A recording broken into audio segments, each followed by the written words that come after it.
What's up, everybody? Where are the names at? That's what I'm talking about. Because I was like, oh.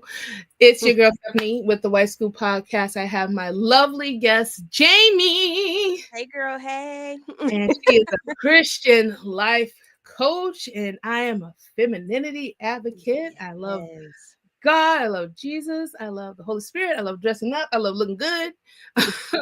and All that.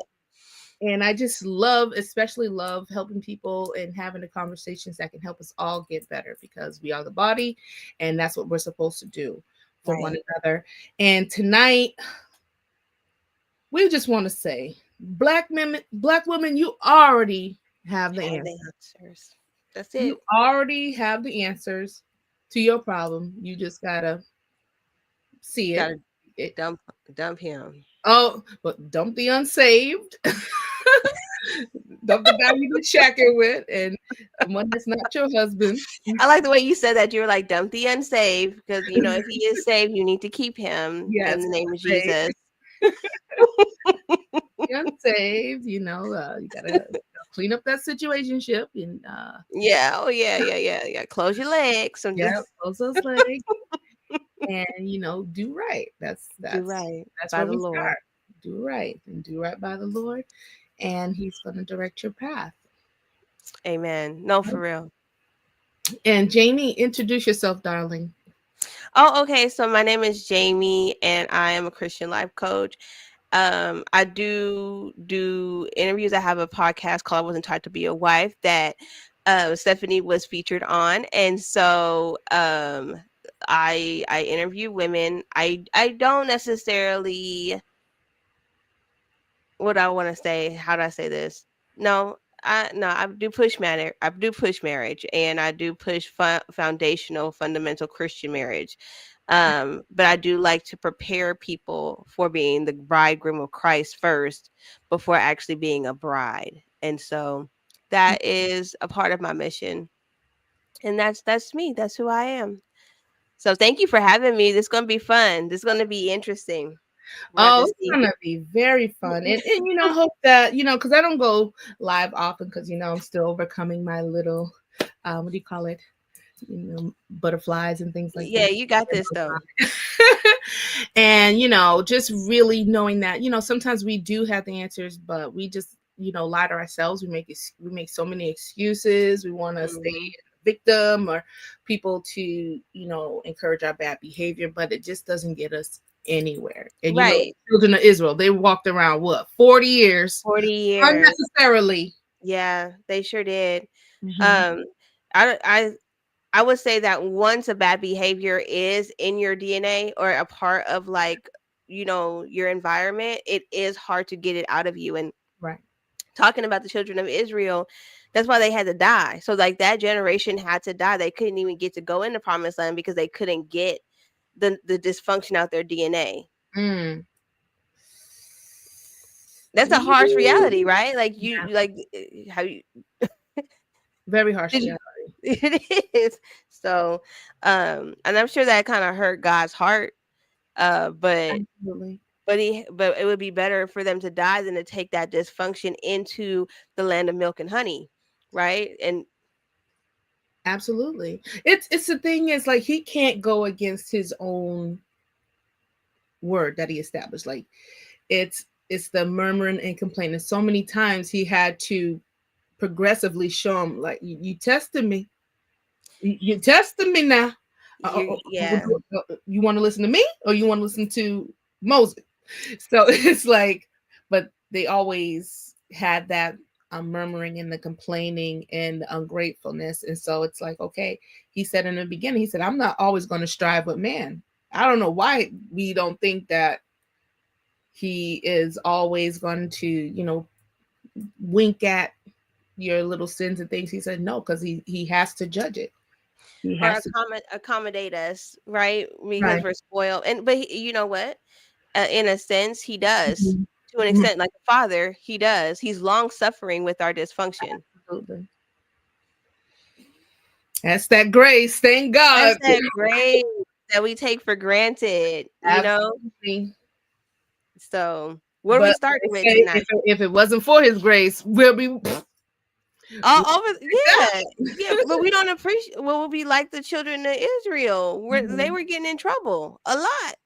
Absolutely.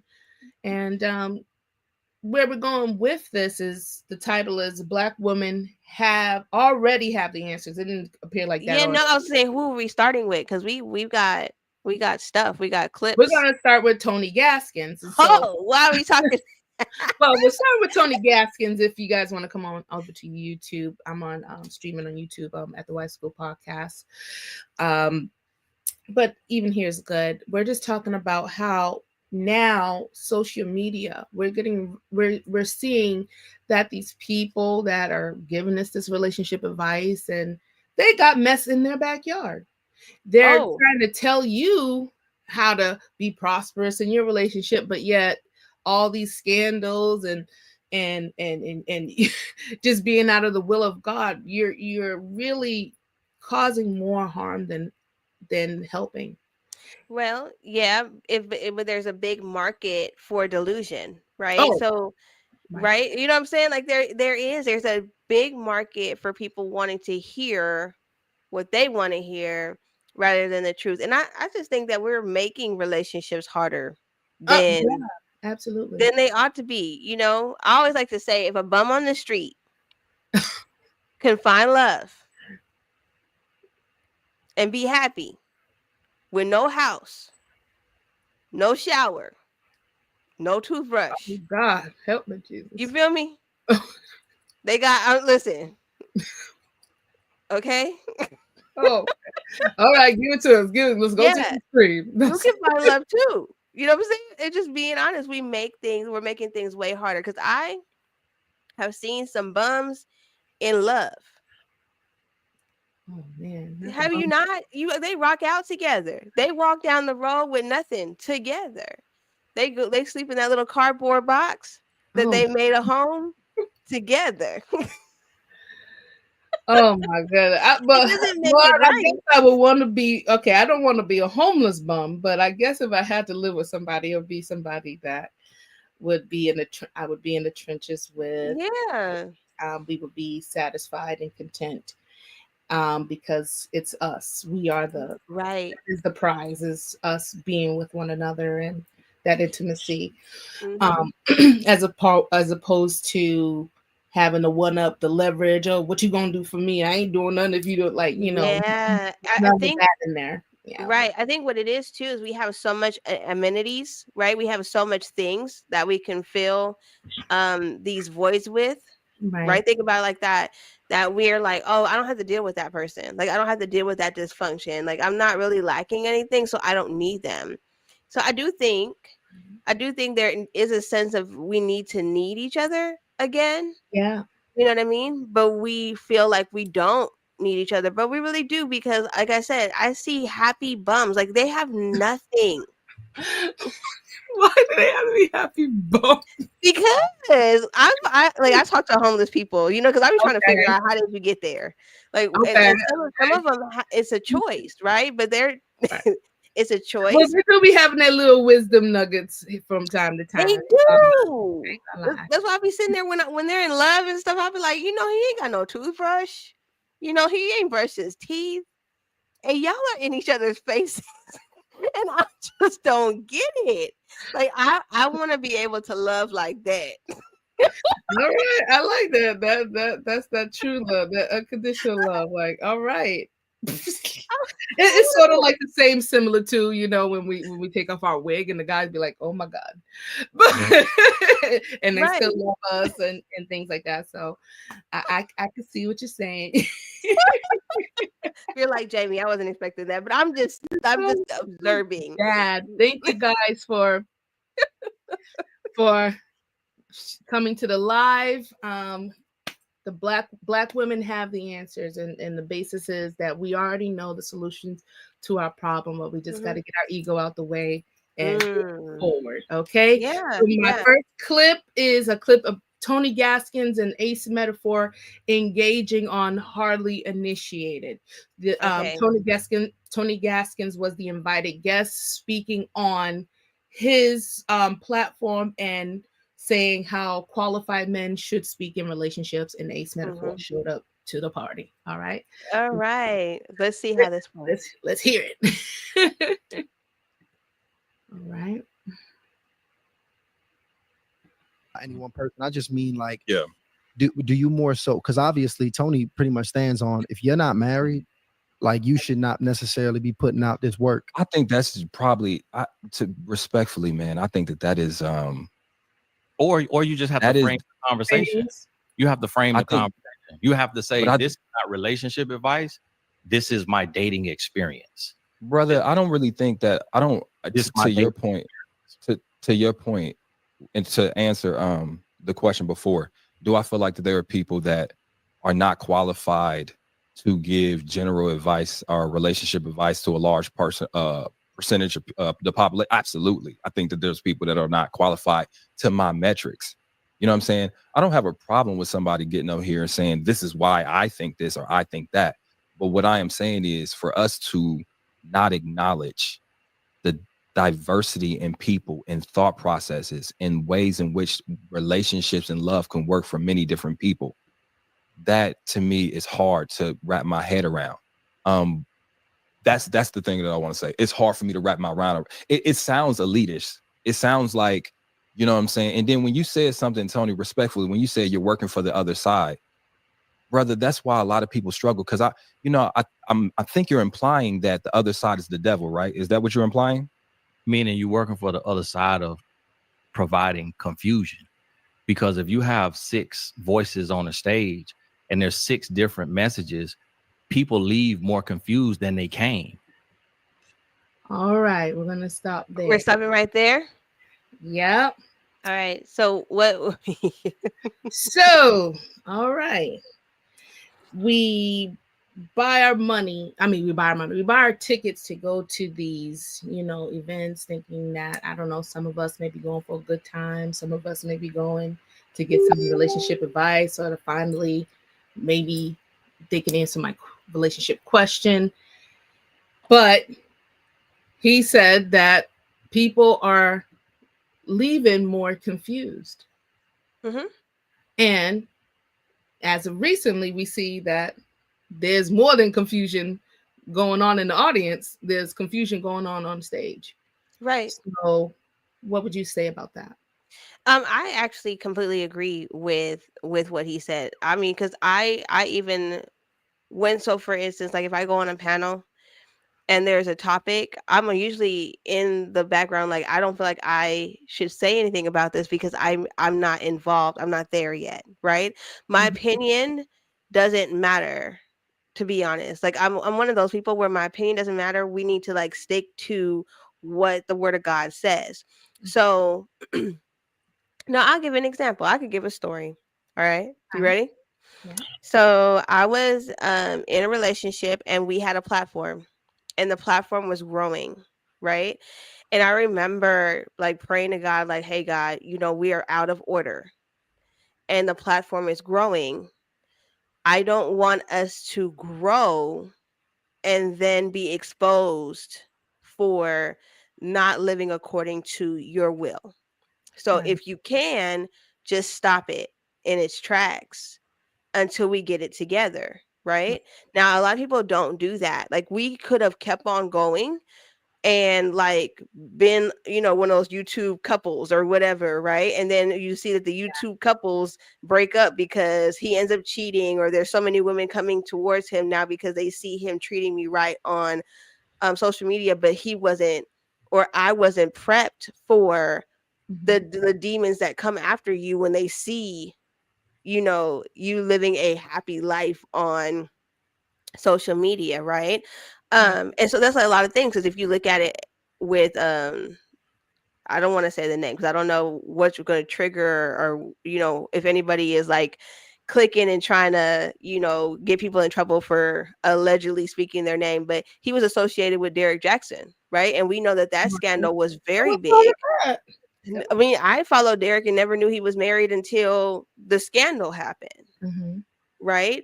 And so he's giving this relationship advice. And as another thing about these men that are giving the relationship advice is they're giving advice based on their perspective and their abuse pattern.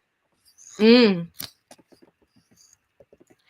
are actually telling on themselves. And we as women are agreeing with them because there's a vast majority of men who operate like that. It doesn't even matter if the man is of a different race.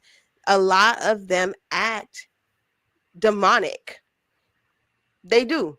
They act demonic. They because they know that we women love words. If we didn't love words and we didn't believe words, we wouldn't have fell for it in the Garden of Eden. That is true. That is true. And we like to seem like we're wise. So you'll hear a man say certain things that sounds good, and then you'll hear us women repeat it like it's knowledge that is more makes us more wise to say that. And because we look for that, right? We want to be wise. These men know how to play on that. And so I do agree with Tony when he says if a man is not living the life of a husband, because that's a hard life. Oh yeah. Right? Especially in the public eye, right? If they're not living the life of a husband, then I don't believe that they should be giving advice. If their wife is not happy, if they're not able to show a happy woman, right? And that they're able to take care of their household, you can't help me. You shouldn't even try to help me. You need to be making sure your house is in order. So yeah. I agree. I fully agree. Because power is an interesting thing. You don't know somebody until they have power and access. You know what I'm saying? You don't know them until you. Absolutely. And you know what that is a foundational thing that that destroys nations and peoples and cultures too. That's the kind of the foundation bricks of racism. Yeah. I literally can share this land with you, or I can just take you out. Power and access. But why unnecessary? The right. greed. And then, like you said, the power, the greed, and the unsatisfactory. Now it's insatiable, and then it all comes tumbling down, of course. But just that, and it really does take people that are living the life to see the true transformation. Because I'm like, thousands of people. I went to, my coach is Mr. Let Go, my YouTube coach, because is he really? Yes. Sometimes I agree with him. I'm like, yo, bro, this is not it. I'm arguing with him on Instagram. Yeah, he's pretty insightful, but some of the stuff is like, So, but for what he does, he's good at what he does as far as content creation, and saying like, hey guys, I'm not lazy, you guys are lazy. So he's always on us really hard. And he said, you should come down to Atlanta, see how a show is ran. You should see, the tonight's conversation. So if you ever wanted to produce a event one day for your following, you would know how it goes. So I was like, okay, whatever. So I'm getting down there, and like he said, there's nothing but confusion. Now, like I said, well, I guess people really wanted to come here to be tickled and have a good time, because I'm not sure if anybody's really gonna take anything away from it. It's just sort of like when people say you went to church today, they weren't really listening. They're like, what did the preacher talk about today? Oh, I don't know. So it's sort of like that same vibe, because it was a Sunday. I went down. I don't know if I went to church or not, but I probably did go to church. And I'm like, okay, cool. So I'm sitting in the second row, and then they're playing the DJs dropping the beat. Then I see all the girls Yeah. shaking It's their bum just like church, bum. right? They hype you up. They get the songs going. You in Yeah. your feelings, right? Right. Okay. Emotionalism. Yep. And so I seen the girls, they were dancing with each other, hitting each other on the tail. I was like, oh my God. I said, okay, this is that type of event. And then they had the nerve to put on some Kurt Franklin. Confusion.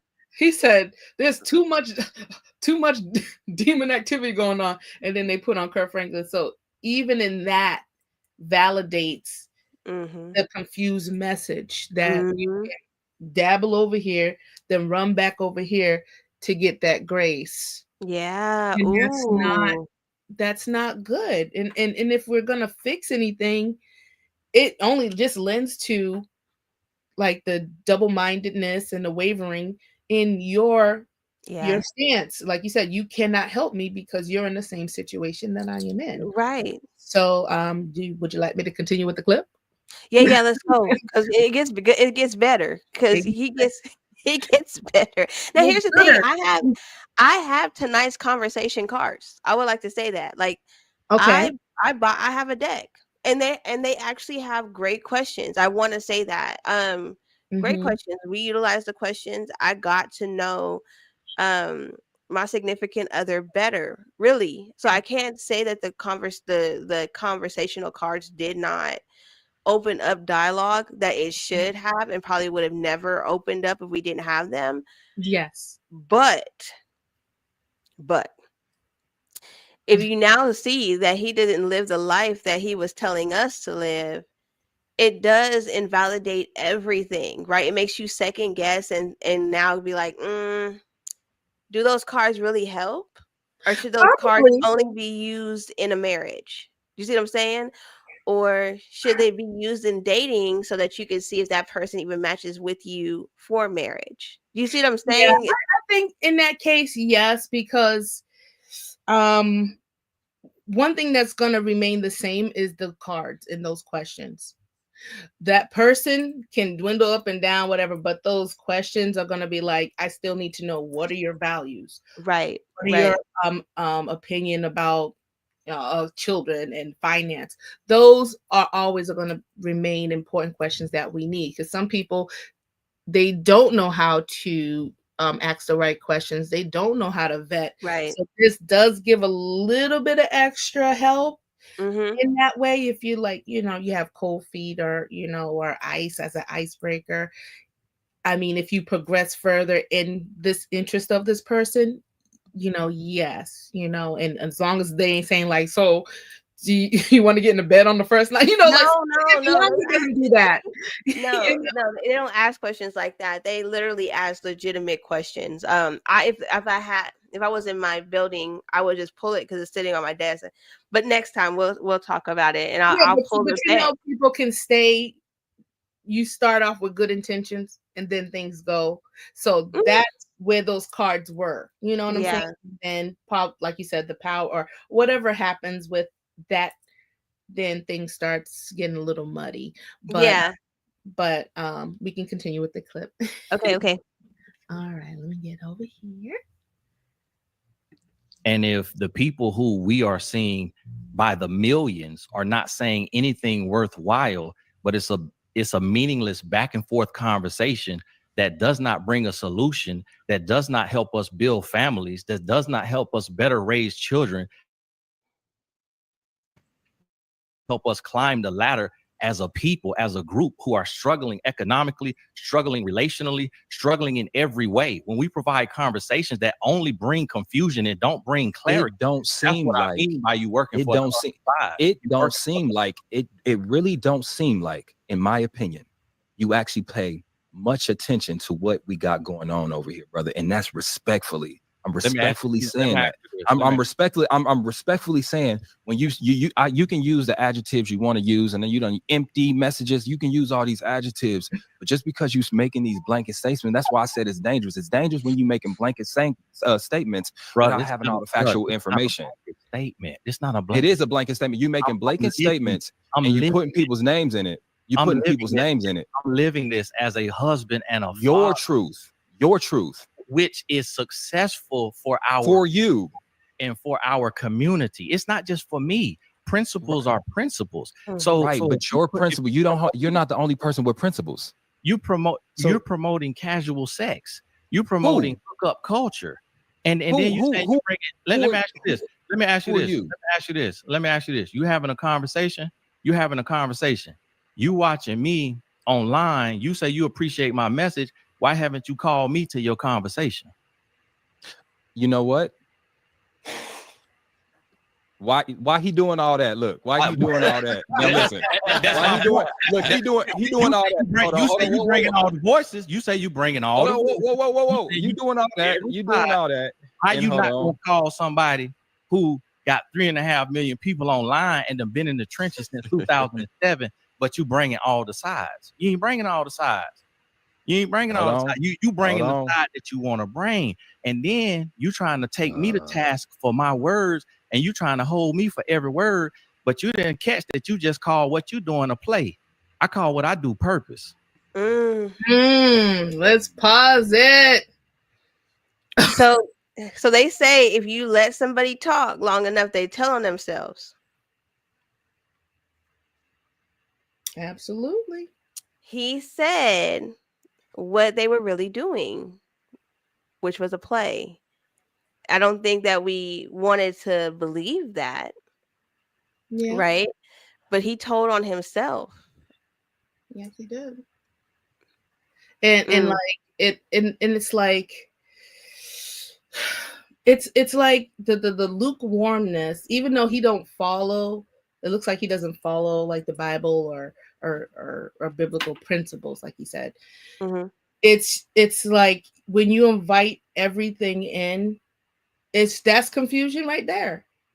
And as he said, you got all these people buy all these tickets. The community should have been start changing. We should be seeing testimonials left and right. We got together. I got married, or my family's back together. And it's like, it's not happening. And I'm like, this is not good.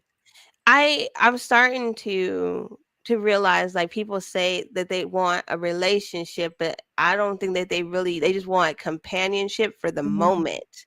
Do you see what I'm saying? Because there's no way that you can run across that many people, men and women, right, and not find somebody to love. Absolutely. Absolutely. Because if a bum on the street I'm sorry, I had to say that one more time. Okay. Yeah, I have a guest on here. It's called Navigate to the Altar. Why haven't we navigated to the altar from your content? If you're such a relationship guru, why haven't we elevated Mr. Metaphor? Like, for real, because as he said, you have all these people here. It's fragmented. Some people, they may believe in the sage and new age, and like, how can we have one voice? Right. And that's where it's bad. It's so bad. They're not pushing. If you push the truth, you have to be held by that truth. And nobody wants to be that disciplined. Now, they're disciplined enough to, make money. They're disciplined enough to have muscles, but they're not disciplined enough to close their legs and to pick wisely. Right. And if you can't control your loins, then you really have no control. Regardless, you really don't have control. That I'm gonna tell you, that loin thing, that is a hard thing, because I am a very passionate person. I am single, and I'm like, Lord Jesus, help me. And I'm like, man, I said, you got to get me married, because this ain't the life. But it's like giving that up to him and submitting that part of yourself and presenting yourself in that manner. He can honor that. He can trust you. He said, well, the first time I do bless her with a man, she ain't gonna leave me and get dickmatized and all that stuff, because he is watching us in our walk with him, right, to prove us, right, make people an idol. Ready, right. But I think that the reason why this was successful is because they did make people their idols. They made the people's that were on the panels and their advice an idol to stay in bondage. Absolutely. Right. So each person that would buy a ticket found a person that related to what they believe to be true, to be the reality. Now, a lot of people don't live the life that Tony Gaskins promotes. Absolutely. Very few. And the thing is, it's hard. It's not hard, but it says that No, it's hard. you can No, it's hard. find You a wife. You know, it's like it's a rare thing. It's not a lot of it's people hard. that Say live it that one narrow life. Yeah. You were right. The first when you said it's hard, you said no, it's not. No, it's hard. It's when It is when hard. you do, it's hard. It's hard because we have so many options now. Well, we think we do. Well, I mean, yeah, because everybody. So okay, let's talk about it. You know, I was thinking the other day when everybody's like, "I'm wifey material." Mm-hmm. You know, because every female thinks that she is wifey material. But that's delusional. Like you're delusional. Maybe okay. I think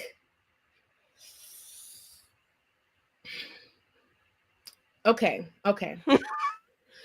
We can be wifey material, right? But you can be the material, right?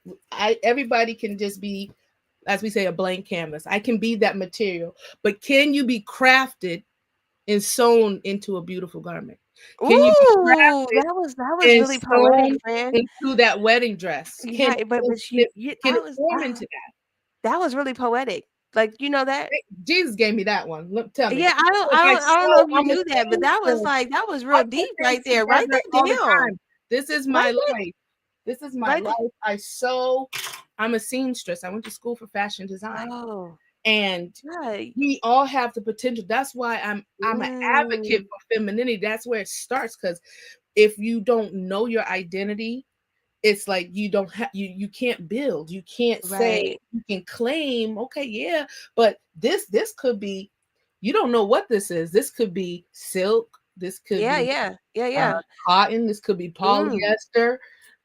It may be flame retardant, may not be. It could be a mix now. It could be a mix. Could be a mix. So it's like you got to know the contents of it, and can I work with it, and can it be fashioned and stand the test of time? You know, because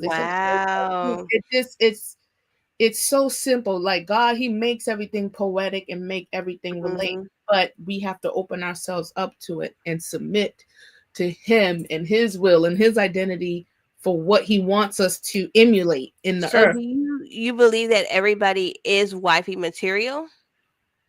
Yeah. Okay. Because when you train up a child in the way they should go, they know.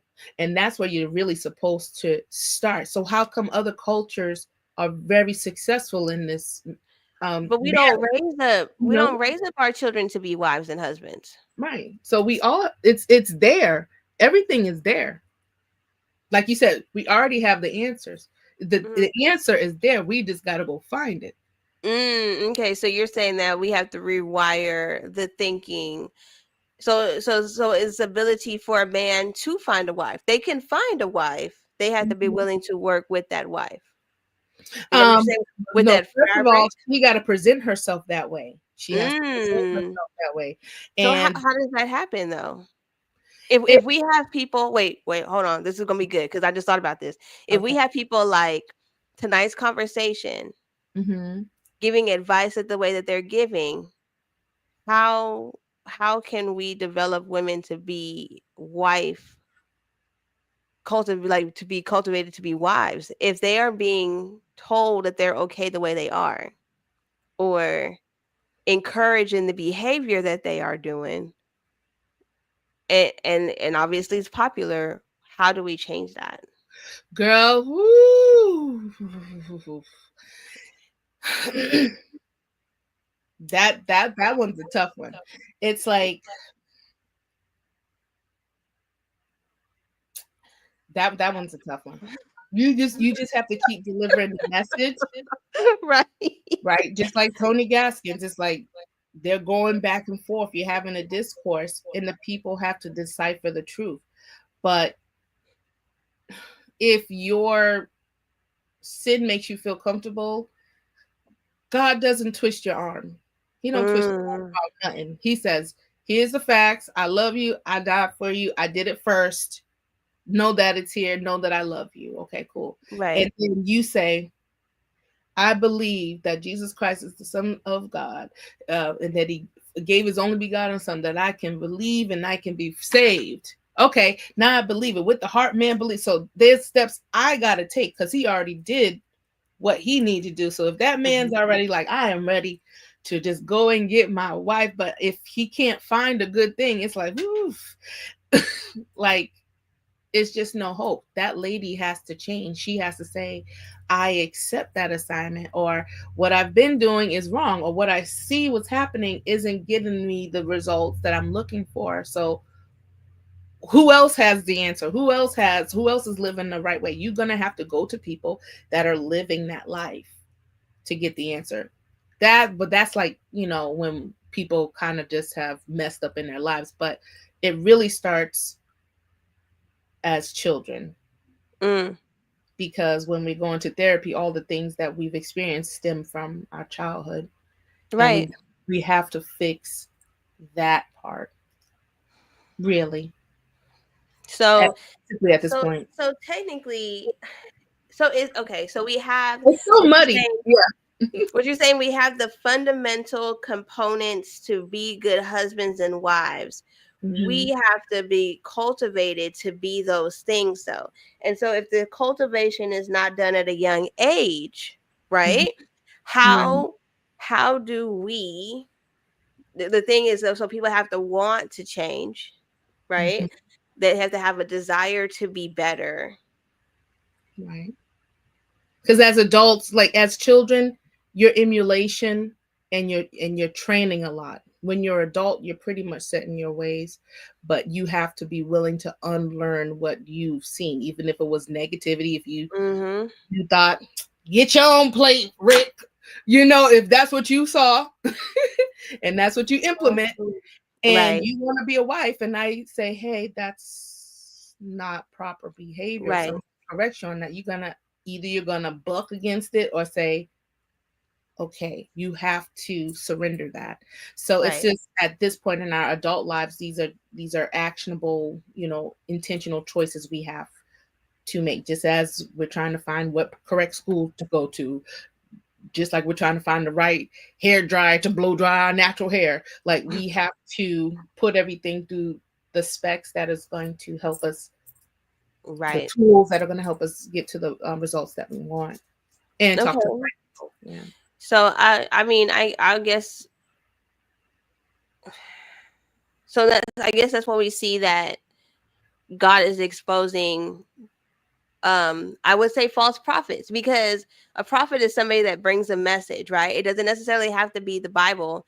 It's a message. So a false prophet could be somebody bringing an inappropriate message that is actually sending people to doom or more demise than to actually doing what we need to do, which is create nuclear families again. Absolutely. And you're never going to create a nuclear family if you only value the hookup, if you don't value that woman's body and respect it. You're like, wow, I can't do that. As opposed to your lustful self, like, I'm getting them skins tonight and I'm gone. Go city. Like, all right, girl, here's your Uber. Time to go.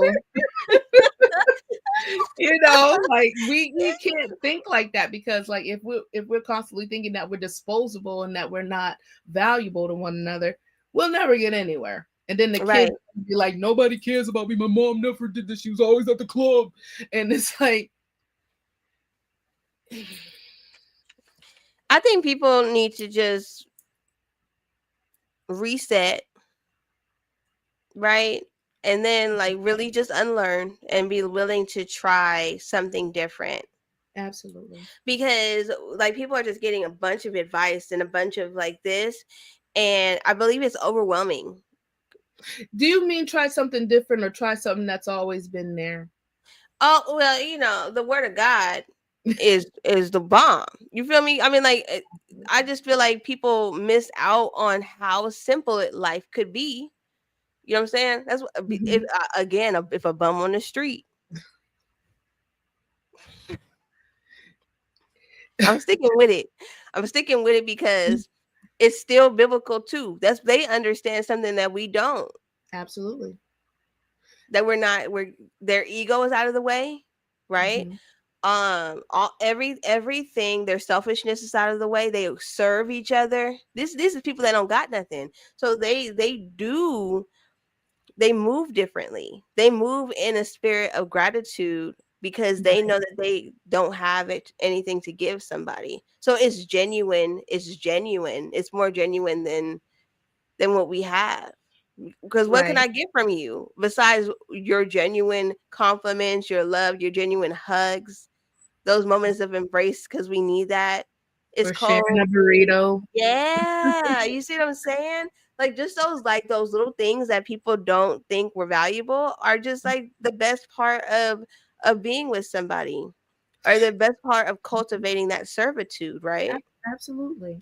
And I was saying on a TikTok live the other day, I said I think we need a little bit of opposition that's going to drive us together, because I know that there's some men, what I appreciate from some men in these spaces, they're really holding each other accountable, and they're becoming better men. They're saying like, hey man, focus on your money, focus on that. So at least if he's together, he feels more secure, he feels more confident that he can take care of himself for the time being. And if he feels, confident and safe enough to invite not a crazy female, but a nice wife into his life, that is going to be a good investment for his time and attention.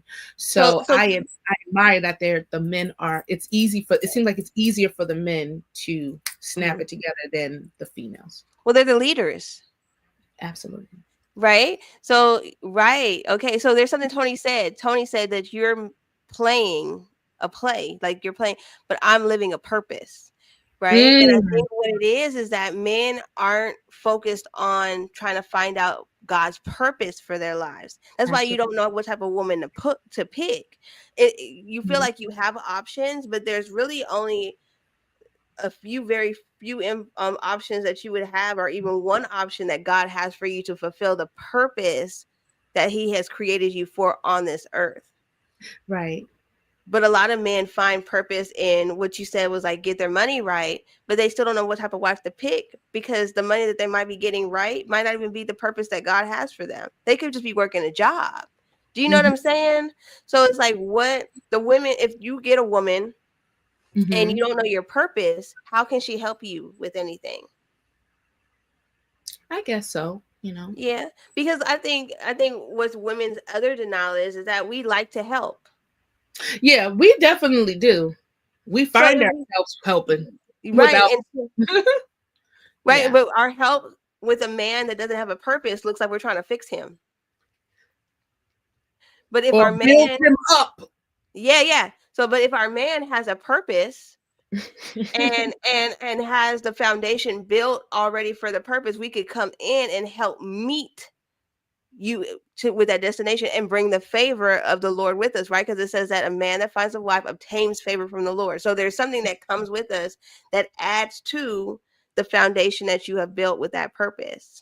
Right. And men should, that shows signs of stability, and then at least if the project is, I don't know, 70% done, I don't know, I could come in, but I'm not gonna be, trying to take over anything. I'm gonna, be here on the side, give a suggestion if you want to ask me.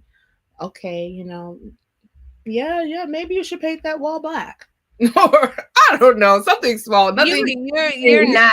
I'm gonna tell you what I want, because I know exactly what I want. Okay. I need you to know your purpose, because I have lots of talents, and I'm not gonna waste my talents, because that's what God gave me. So I need to be able to utilize these talents with your purpose, so we can bear fruit in Jesus' name. You see what I'm saying? I like that. Yeah, Hey, absolutely. hey, I want big fruit too. You get what I'm saying? I want But it is true. They said the land of milk and honey. They said that the fruit was as big as people's head. that's all I'm saying. Grapes. So Okay. right. Mhm. So I just like I don't want to diminish my husband, but I also don't want him to diminish me either. Right. Absolutely. But I I like know that somebody there's said a purpose mate instead of a partner. yes. Don't say partner, say your purpose mate. That There you go. gives you so much more meaning of how you guys can add value to Exactly. one another instead of saying, oh, a high value man, but well, you bring value too, you know, sis. Right. You know, he values you too. It's supposed to be a Right. constant swirling of blessing Yeah. and Of fruitful just and multiply. greatness. It's Exactly. Like for instance, you're a seamstress, right? That is Mhm. like people don't understand that how meticulous, how amazing it is for seamstress. Like I've been actually stuck watching this girl make dresses for weeks. You know, my mom's like, "Why do you keep watching those videos?" Because it's so intriguing. Like I know I'll never be on a level of that, but what I've noticed too is the best seamstresses that I have seen have all been Black women. Okay, like Mm. phenomenal dressmakers, phenomenal just. And so for you to say that, like, and you pulled out your stuff, that means your husband, his suits are going to be phenomenal. He is going to be dressed to the no, seriously, no, right? Which is such a value, and he Yeah, doesn't have to go outside the house to get it. right. You have a personalized, Mhm. custom dressmaker in your home. Yep, What are you and you talking about? your drapes and everything else. Right? Yeah. Okay. Dress So the I'm saying, children like, and the cats. No, that's what I'm saying. I'm just yeah, everybody, everybody. everybody. You And it's no, beautiful.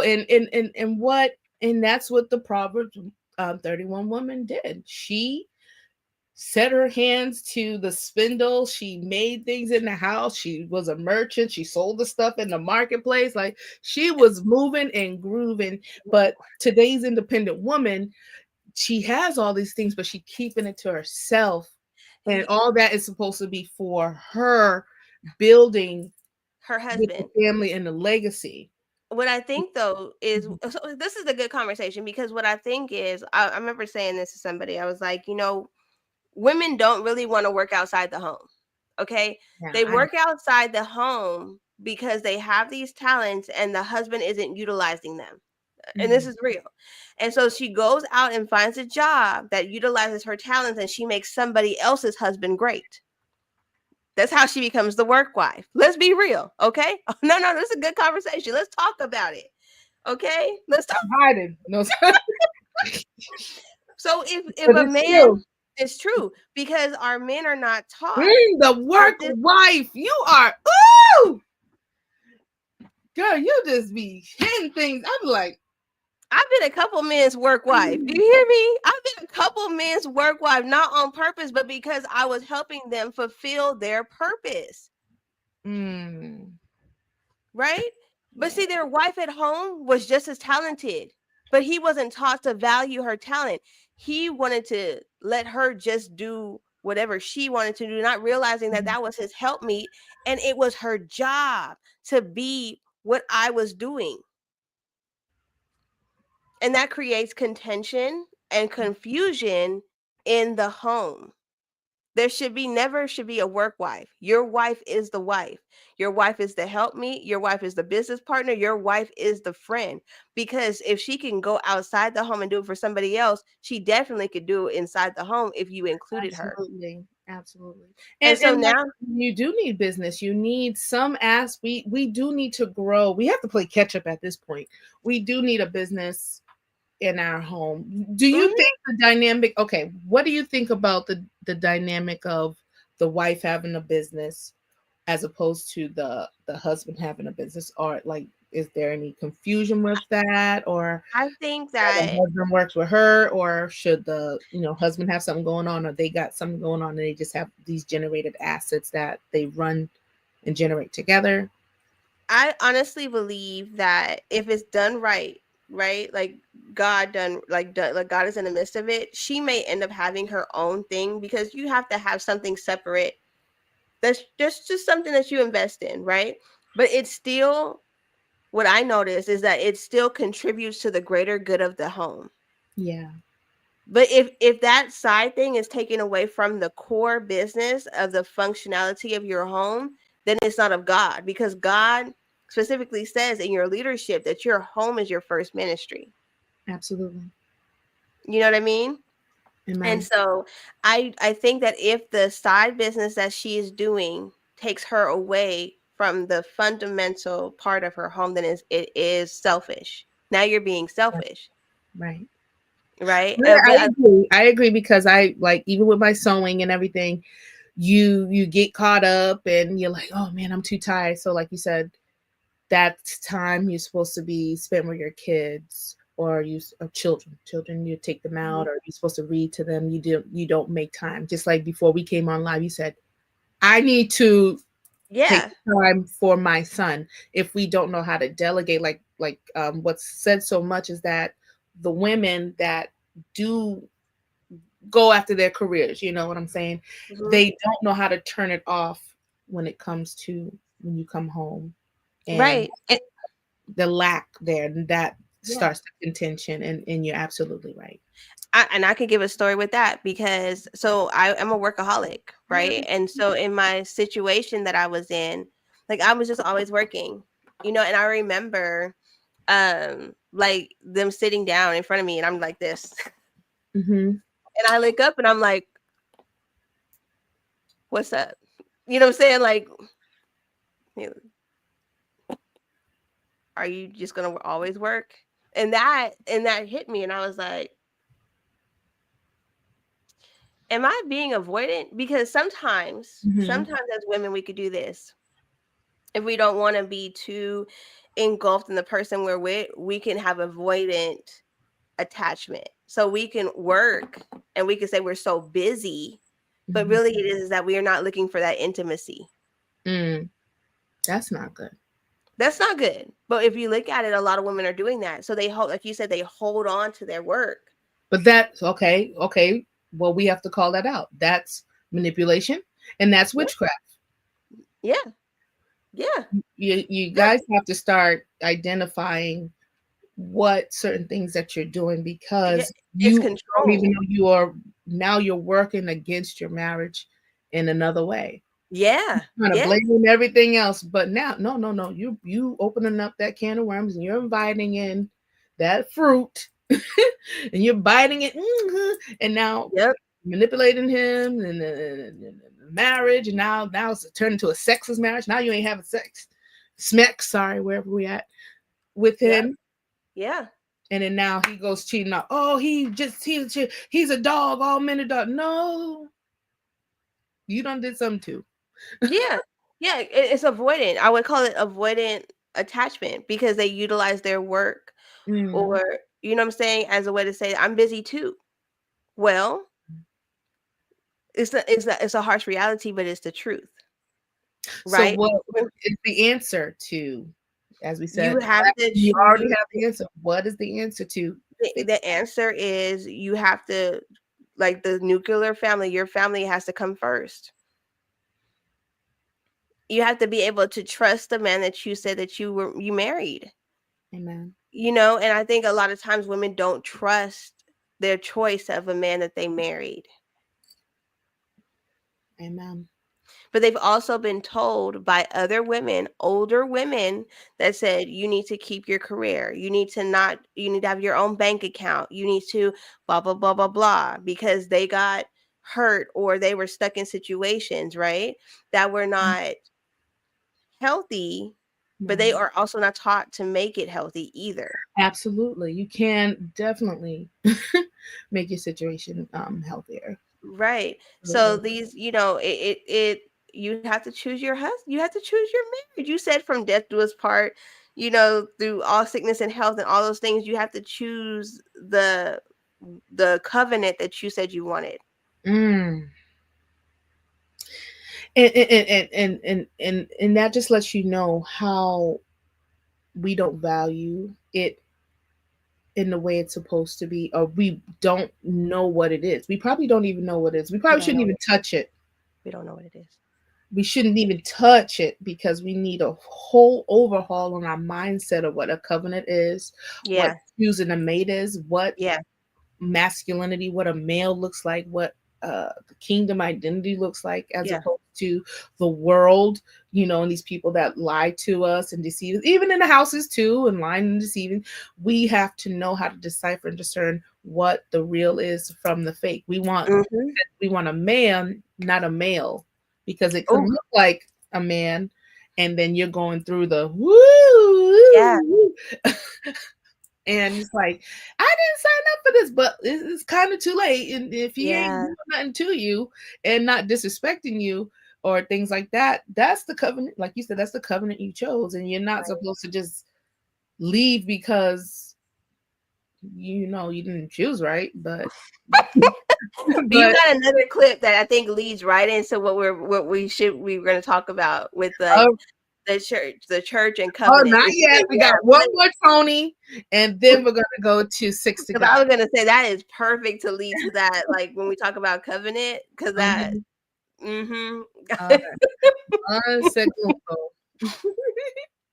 So good, so good. The Lord, and I know the Lord is real, and we're too big still. At all, and you might lose your life if you keep playing with God.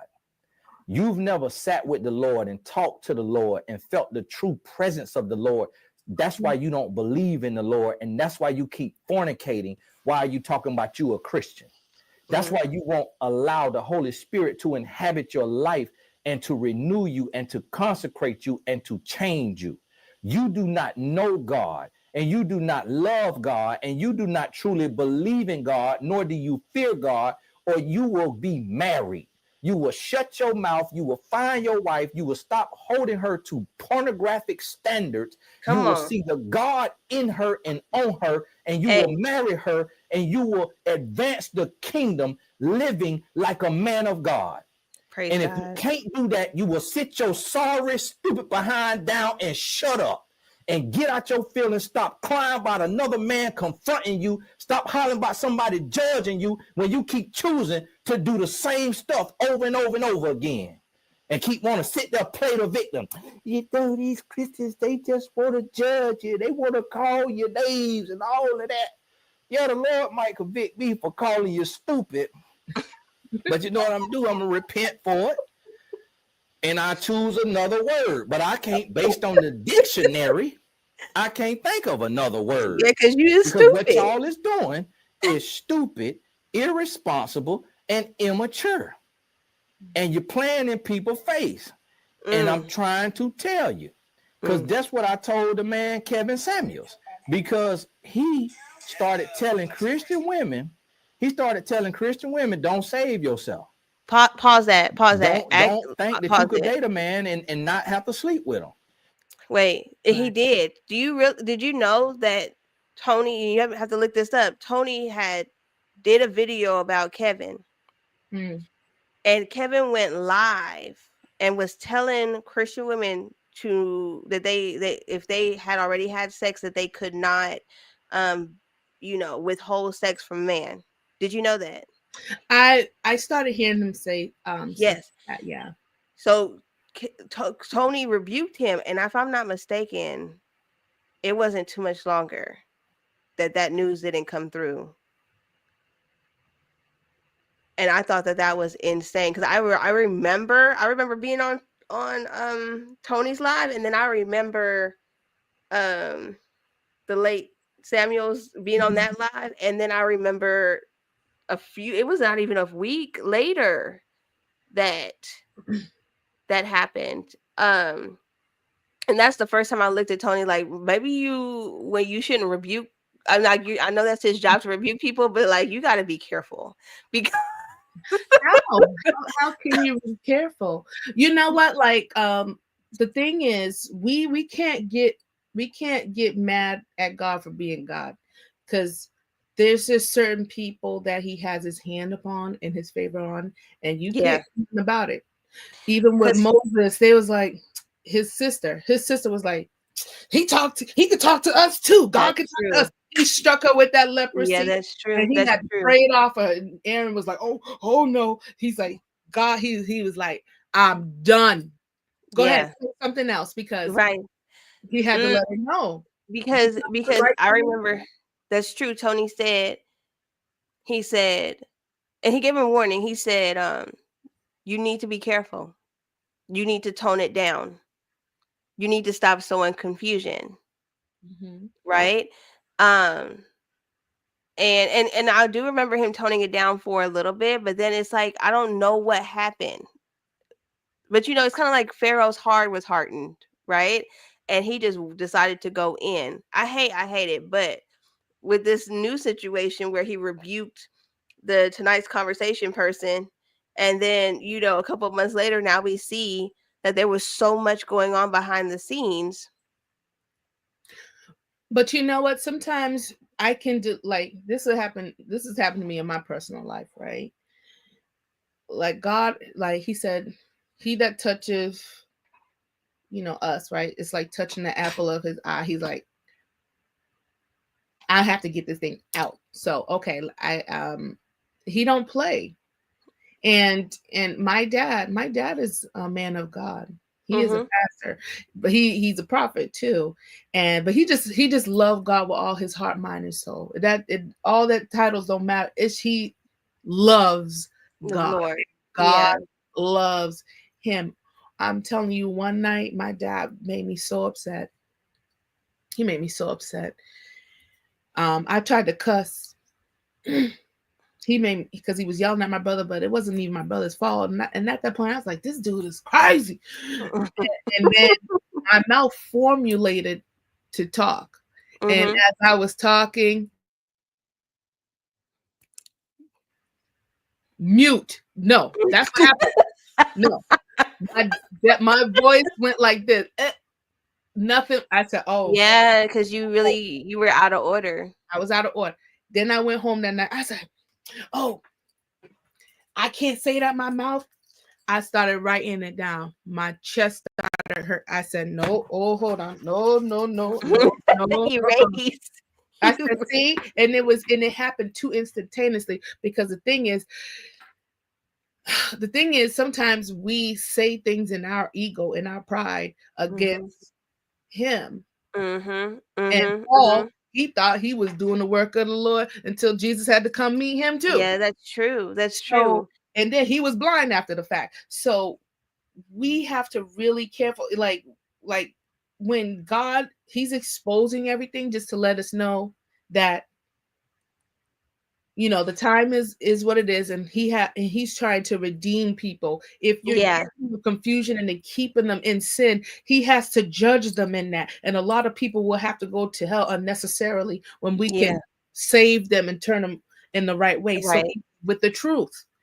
But I think that what happens is, like, people, so like that happened, and then here came another person trying to fulfill those shoes. Derrick Jackson, he got blown up. But there in the Derrick Jackson, that then we had Ace, right? And so there's always somebody coming to try and fill this false prophet shoes. Absolutely. But I think the community needs to come together and say, we don't want to hear y'all anymore. So it's kind of like the community has to say no more to these type of people. Well, we can't support it with our money. Right. That's the number one support, with our dollars. And our views, though, and our subscribes. You know, like, it's like, repent, like Nineveh. Okay, fine. You got all this crazy debauchery going on in your city, and you serving this other guy, and we got our Tony. He's like, man, I don't want to go over there, but he's going over there to deliver that message. So, and the whole city repented. So you have a chance to turn that whole thing around. First of all, turn your life around individually, and then it's gonna flow. It always flows down from the top down. It's going to flow, and all those people can transform, you know. And sorry. So all those people can transform. That's why he's attacking that place so much, because the hearts of the people kind of are they're searching. A lot of people are broken. A lot of people are just going anywhere to find an answer. They're tired, right? I mean, but then these people, like I think they, are aesthetically pleasing, right? And so people, just because of the way they look, want to listen to them. And that's another thing too, is we've got to stop looking at people's outside appearance and listen to what they're actually saying, and watch their lifestyle, right? Like we have to really watch their lifestyle. And if you can't, then don't follow them. You better pick your Bible up, because that's a but the thing is, we're entertained because it's an entertainment factor. It's not fun, it's not fun to say, don't shack up. It's not fun to say close your legs, or it's not. People don't want to hear that, and right.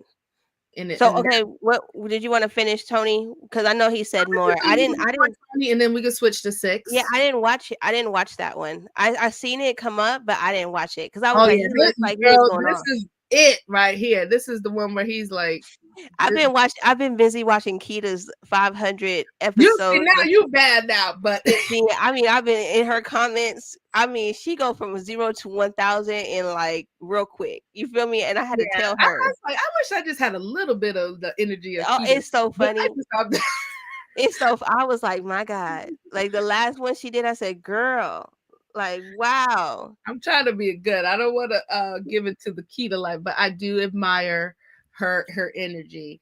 What I did, even her energy like that, it would be so good for the kingdom. But right now, she's just so catch this. In that last thing that she exposed, she said, if you pay me the money, I'm going to go ahead and I'm going to take care of the people that you screwed over. Now, this is a recording. This is a conversation that she had with him, trying to settle before she went public. So for somebody to have that mindset, to go ahead and be like, well, since you won't help the people that you messed over, whatever you give me, I'm going to make sure that they get some cut from me. They might not know how much I get from you, but they're going to get something from me. Like, that's a good heart. She got a good heart. She may be going off on everybody right now, but she, like, that's not a normal. Yeah, the normal people won't help you. Like, usually sometimes, like, the loud, crazy, aggressive, they really do be having a big heart. My dad, he tough, but he will give you the shirt off. And I do admire that. But so that's why, I'll be like, yeah, sometimes things just do need to go get exposed, because if you got people signing NDAs, non-disclosure agreements, they can't speak on anything, and look at how Kanye got out of that contract by saying something like, oh, we released. He said, finally, I was waiting to get out of that strategically. So it's like, now I can really be who I want to be, or now I'm free and I don't have to be bound within it. But I mean, she's still a chain anyway. But I mean, maybe that was affecting her life. Maybe she can now do something different. Yeah, did you see where she showed the ball spot she had for working for Mojo Jojo? Is that what she call him? Yeah. Yeah, the stress. We do what we do. Like you said, we go to work, we perform, and we just do it to make do. And she said that she was working like 2 jobs. Like, I was like, this lady's cray-cray. But maybe that was attributed to the surety, the unsurety of his character as a man, if hearing all those stories. But that all contributes to what's being spewed into our culture and our dating. And this is supposed to be a conversation dating thing, and if this is just seeping out into the people's hearts and minds and shaping, well, we could see what it's doing, because that balloon thing of that major that's like catching waves, look at how shallow people are. People popping balloons for things that don't make sense. His pants. I was like, whose pants? But he said he's an author. No. I'm saying, like, pop the balloon, like they'll say, I popped the balloon because of his pants. I'm like, But he just said he was an electrical engineer. But listen, some of them pants was tight though. Some of them pants was But tight. here's what I tell you, and I was telling my mom today: you can go shopping with that man. Sometimes they don't have a sense of style. You can help them. You can say, "Hey, this looks good on you, baby," and you guys can be take that little moment to bond. Yeah, I mean, I understand what you're saying, but I would ask the question and beg to ask, how long you didn't had them pants? They high water, they're tight. You know what I'm saying? That's where the woman. Okay, so that's and where they low rise. Have you seen them? And they're low rise. You seen them with? You seen that one? It was underneath his belly. Did you see it? My gifts. That's why they need you. Remember, that's why they need you. The seamstress. Femininity comes in because but that one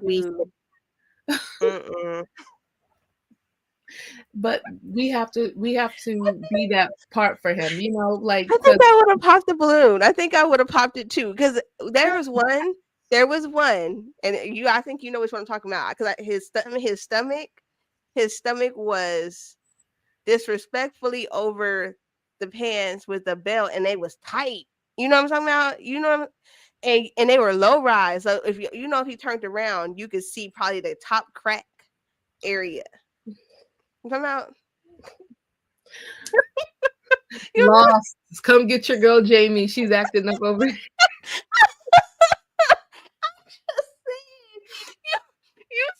You've seen it. I mean, that's just any regular person, No. I wouldn't be. You have time to pick out your outfit before you go on this show. I'm gonna tell you, Miss Jamie, a lot like you said, a lot of people don't have a sense of style. A lot of people, like I said, they don't know. They doing what they think might look good or is trendy. They don't know what fits them properly, or you may need to get the next size up, or maybe you need to not bring the pants home. You might have to go get them tailored. Some people don't know that. He sat down and he felt. I can't do it. Lost. Come and get your girl, baby. Okay, she's making it bad for me on the network. Okay? He sat down, and you know it. He felt all the tight. He felt because when you sit down and you got the pooch, and the belt hit and it creases in and it cut off circulation. You know what I'm talking about. You know what I'm talking about? Yeah. Okay. Yeah. Okay. So he felt it. He sat down and he knew that what he put on was inappropriate for him. Maybe he thought he was going to be standing the whole time. See, now when you don't have to sit down. You know what? I like how you do that. I like how you do that. You try to find the best in the situation. That's how you do it. But the truth is, you're mean. All I can say is that we have the ability to take that man shopping, because I'm gonna tell you, if we don't do it and we don't stop being so superficial, these other women, these are going to do it for him. They will say, "Oh, honey, I agree. I would do it. Technically, actually, one of my jobs was being a personal shopper, so I'm okay with that. But that's why I said I know that he knows that those pants was wrong. Them pants were wrong. And you know what? He doesn't have any friends, because if you had real friends, they would have said, "Bruh, not those." If you have real female friends around you, the female would have said, "That's not it. That's not it." But when you don't have friends, that's when you go out in public like that. That's what happens when you don't have friends. That's why you go. What's the good thing is, like, if you can't receive me in the state or how me for me, then you don't deserve me. That's true. That's true. I already said another aspect of it. If you hear like, oh, well, then that's fine. You have to find the person that does it for you. You know what I'm saying? Well, maybe that you deserve me, but I'm just not your person. Let me rephrase it. Okay, I'm not your person. Right. So maybe we think about it like this. Maybe he wore them intentionally. Maybe he wore them with the intent to say, if she can't pick me with these pants on, then she's not the woman for me. You feel me? Why are you laughing? I'm for real. You're so crazy. What if somebody went on the show If you can't accept me in these pants, you're not the woman for me. because maybe that was what he was trying to see. You She's, gotta test the spirit. You gotta Law- test the spirit. Lost said, he said, did he have on the polyester slacks from the Mr. Brown collection? Yeah, yeah, he knows what I'm talking about. You seen that episode? You know what I'm talking about. He I haven't knows. seen this. You know, I really haven't been current since like the 20th something episode. So they've already into the 40s. So these are things I need to catch up on. I just be in the bed sleeping. And I'm like, oh, I'm gonna do a reaction. And then I'm like this in the bed. But we can do a little bit more Tony and then go to 6 because I know you gotta go to bed. It's 11. Yeah. 11. Mm-hmm. Okay, 1 second. And I did a video just like this. And I said, now you becoming an enemy of God because you are telling people not to live by the Holy Bible. You set an example that is trying to upend the work of God. And if you keep playing with God, you're going to pay a price. That brother died not long after that. And I'm not saying that's the reason he died, because the wages of sin lead to death. But he died from a heart attack while he was with a woman. So we don't know what kind of sex pills was in there. We already see evidence of all the overdose of Red Bulls. And then a lot of people got in their feelings and was feeling bad about it. But this is the thing. I already knew something bad was going to happen when he started waging war against the Holy Bible. People talking like, oh, no, he was for God. He was for the family. No, when you telling people to fornicate, that is a sin. That is against the Holy Bible. When you tell a woman if she go on a date after 5 p.m., then she need to open her legs and expect to have sex, that is not the work of God. And I heard him say that out his mouth. And it is no different than these Christian men like Lataria and Anthony O'Neill out here admitting to fornication, but at the same mouth saying they love God. And then the next weekend going to preach in somebody's pulpit. If you send this video to the pastor that keep letting Lataria and Anthony get in a pulpit and tell that pastor, you going to hell. Oh, yeah. You are going to hell if you keep playing with God and letting these sinning, willing, sinful men get in the pulpit and pluck women out your church to have them separated from God through fornication. You are going to pay a price because you are supposed to be a shepherd, and you should never let an unmarried man who is not living the life like Apostle Paul, modeled after Jesus Christ, get in your pulpit. Right. Never should a man be in your pulpit if he's not living like Apostle Paul and he's single.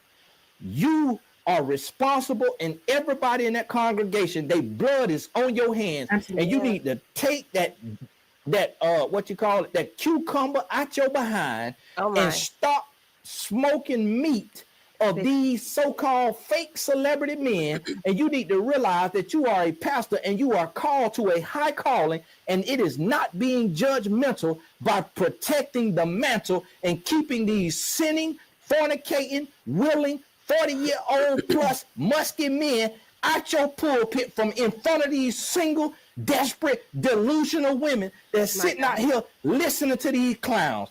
If I was a woman and one of these clowns get in the pulpit, I am grabbing my purse. I got to go.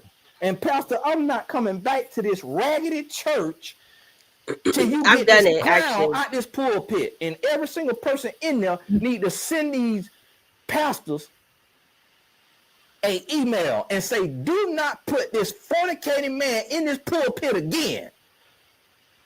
I'm finna set this thing on fire with the Holy Spirit. Hallelujah. This is ridiculous. Amen. We out here supposed to be Christians and we playing in God's face with these clowns keep running their mouth. Shut up and sit down. Sit with a real man. Stop sitting with these gay pastors These down low pastors you keep sitting with that want to keep lying to you and telling you, oh, Tony Gaskin just judgmental. Tony Gaskin jealous of you. Oh, Tony Gaskin just want your subscriber. Boy, you stupid. I got everything a man could want. You ain't got nothing I want. You couldn't give me $1 billion to trade places with you because you're going to burn in hell if you don't stop playing with the Lord. Get your life together. Getting ridiculous out here, man. We need to be an example for these young men. We need to be an example for these young women. We need to be leaders for Christ. We need to be representation of the body of Christ. Stop playing with God. Or you have to pay a price. And then when they pay a price, don't y'all come to me, Tony, you said it. You sure called it. If you keep watching their videos and keep paying for tickets and keep downloading the podcast, the way you show them, the way you teach them is to stop reinforcing their sin.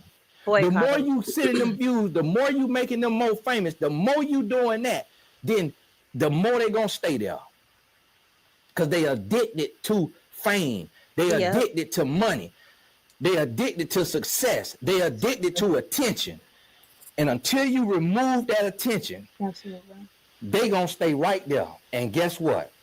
They blood gonna be on your hands because you keep reinforcing. When you could be sending them private emails telling them, hey, and I'm gonna tell y'all, when a man talking to a man, if you're a woman, sit down and be quiet.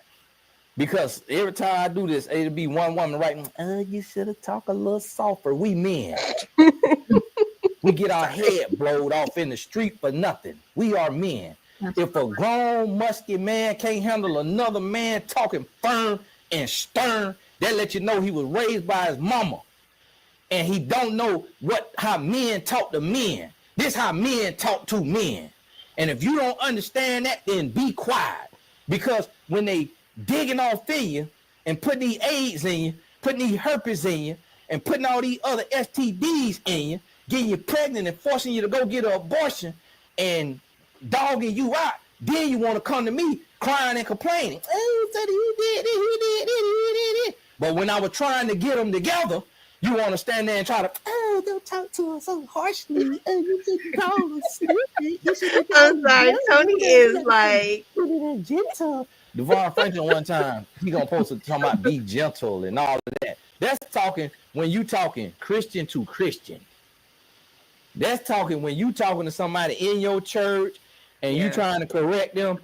We talking to demon possessed men. That's with authority. Know the Lord, but choosing to walk with their demons. You can't talk nicely to these demons because they are here slaying the women of God with a unrighteous penis. That is demonic. Oh my God.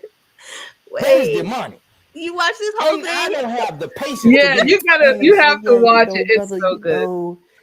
Yeah. Let's shut up. Let's sit down. Stop sleeping around with these women. Before we mess around and do you like some of these Muslims be doing now. Get your behind up out here. Keep playing around. You around here meat leg and putting dirty D in all of these women. And then want to come and sit up on the podcast and cry. When you grown.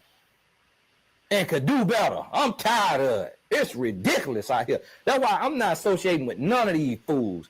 I'm not going on nobody podcast. I'm not doing nobody event till you find your wife and you get married and you shut your butt up and you sit down until you living right.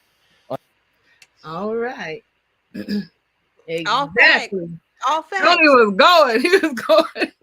And it leads right into his anger and frustration is just a reflection of God's anger and frustration. Not just anger. He's like, it's ridiculous. Like, you don't really want to see me. You better listen to what my son is saying. Mm-hmm. You don't want to hear me because when it comes, he said, don't come to me. I can't pray for you at that point. So, which leads into the next clip of Six to Goddess of how our churches too are, how he said they're being lenient in these Okay, let's listen to it. Okay. and then we could talk about it. Yes, ma'am. Okay. There was a time, I would say like 30 years ago, 40 years ago, where our community was very church heavy. And Black women were constantly being preyed upon by the pastor sometimes, whether it was from tithing, whether it was sleeping with all the women. Mhm. And I see that same play now when it comes to like this whole panel relationship stuff of it's Black women who are single, who are trying to find answers, but you're trying to find it from somebody who doesn't have those answers. Mhm. How can we save Black women from constantly falling for the Derrick Jacksons, ace metaphors, from this same cycle every single time? By what I'm doing. Yeah. Tell them they have to earn something. I'm telling you, women translate telling them that they have to earn something as it being hateful. So they're all, that's what I mean by that's their audience, is the lazy women who want to be fat, legs open, feet in the air all the time, acting a fool, then talk about why can't I get a good man?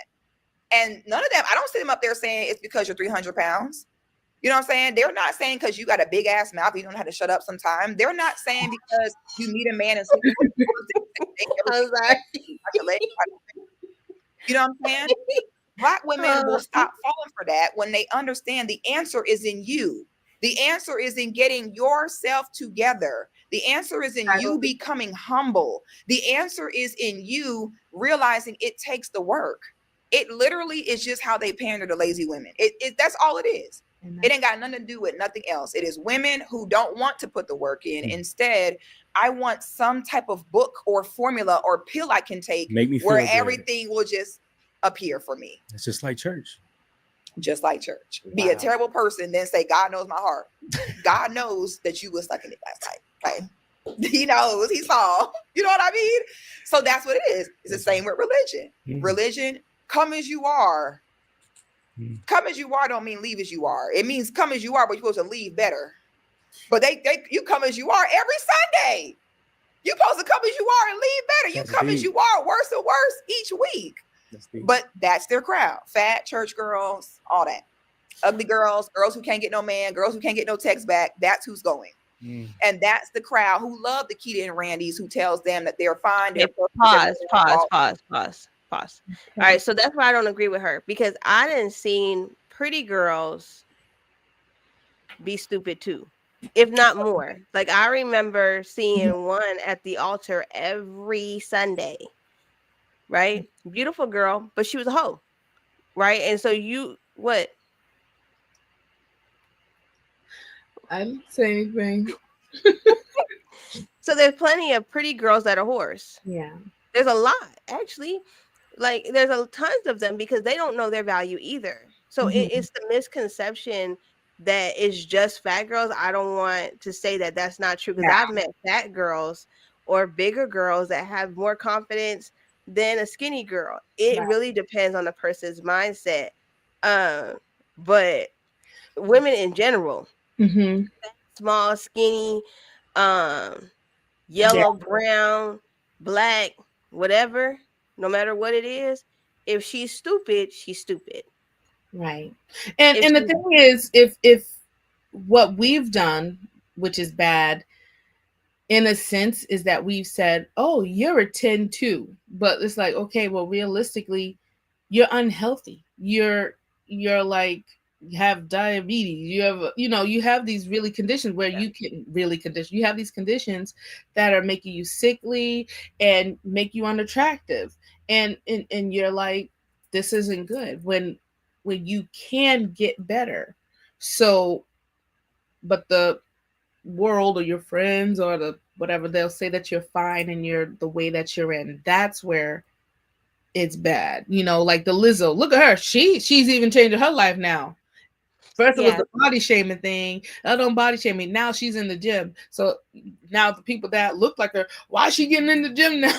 I thought she was with us, but they got mad at Lizzo. She's earning a better life for herself, or whatever she is deeming better, but it has to be for her. Like I think, right? Like it has to be a choice that she decided to make, because Lizzo wasn't always fat. Like if you look at Lizzo back before she got with the dude that made her depressed or whatever, and she started taking food as her comfort, Lizzo wasn't always fat. Mhm. And I don't think that people really realize that she wasn't always that size. Now, whoever made her comfortable to think that it was okay to be that size, or whoever told her to capitalize and push the big girl narrative, because somebody in marketing, right? Somebody said, "Oh, we can work your big girl. We can Mhm. work that." But there's some pictures of Lizzo when she had a job on the street and she used to do the sign. I don't know if y'all knew that, but Lizzo used to be on the side of the road flipping them signs. You talking about? Not the Liberty tax.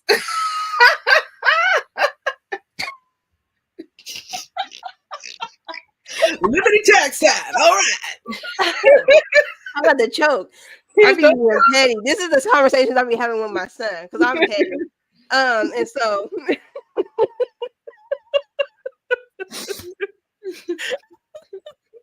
she's flipping them signs. She wasn't big like that then. Okay. That's right. So somebody told her that she could capitalize on that, and she did. She pushed the narrative. She came out. She was and she pushed the, excuse my language, she pushed the fat whole lane where like where you could dress slutty Oh, sorry. and be out of shape, and it was very derogatory, right? Yeah. But we have the skinny people that do that too. I just think that everybody needs an overhaul. There needs to definitely be an overhaul, right? Fat, skinny, medium size, it don't matter. Like, morals needs to be reinstituted into society, period. Absolutely. And we're kind of getting a little taste of it now. It's not that it's equalizing everything, but seeing that the things that we heavily relied on, I mean, sometimes they wouldn't even benefit us anyway, but the extraction of a lot of things, everybody's like, oh my God, what are we going to do now? I'm going to be slave. I'm going to be cotton. Well, maybe if you don't act right,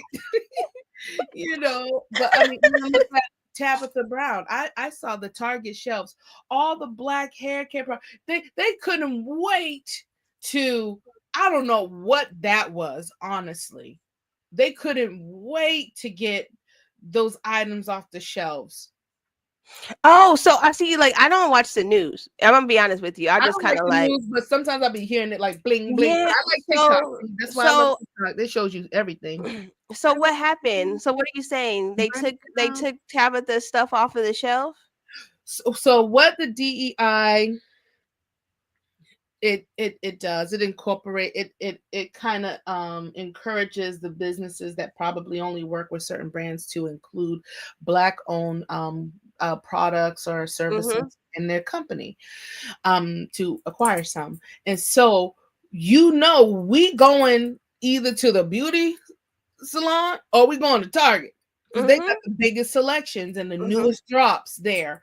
They one person put the because Target is getting rid of it. They're complying with Trump, so they are dropping all the black owned products, and that's heavily saturated in the hair. So Interesting. And so like the people said that they put the mark off like clearance coupon, and all the shelves are so empty. And really?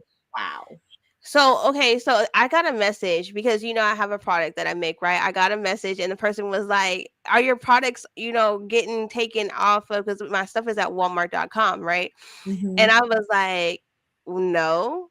And he was like, well, the DEI. And I was like, my stuff didn't get in on walmart.com through DEI though. Like, it didn't. I don't even think they know that I'm black. I didn't file it like that. Like, I didn't file it under being a minority business. And so let me say this.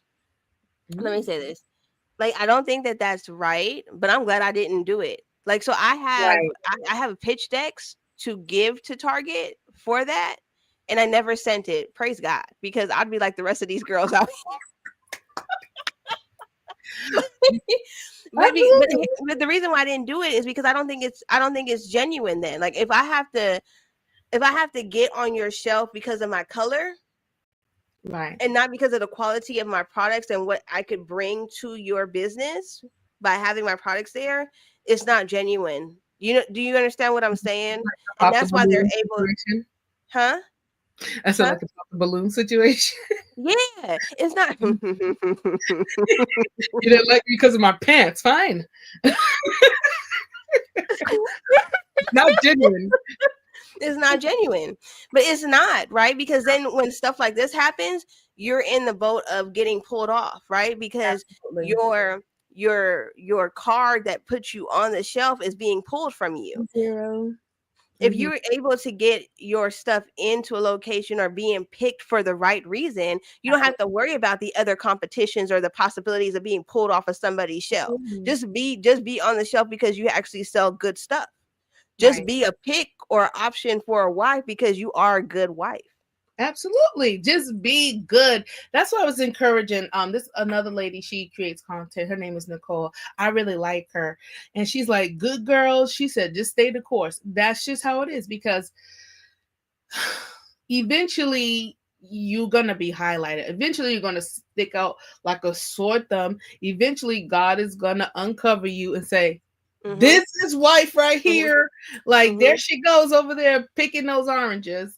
I need men to get disgusted. I need men to get to a level of disgust, right? So when I say that, I mean get disgusted with easy women, with easy access to things. I need them to get, because the Bible says to hate what God hates, right? So I need men to get to the level of hating what God hates, because if you hate what God hates, you won't pick hoes.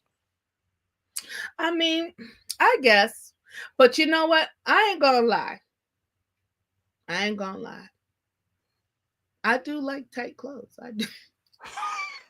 I gotta go. Because I made a post and I wore a dress to work, but I wear stuff over it.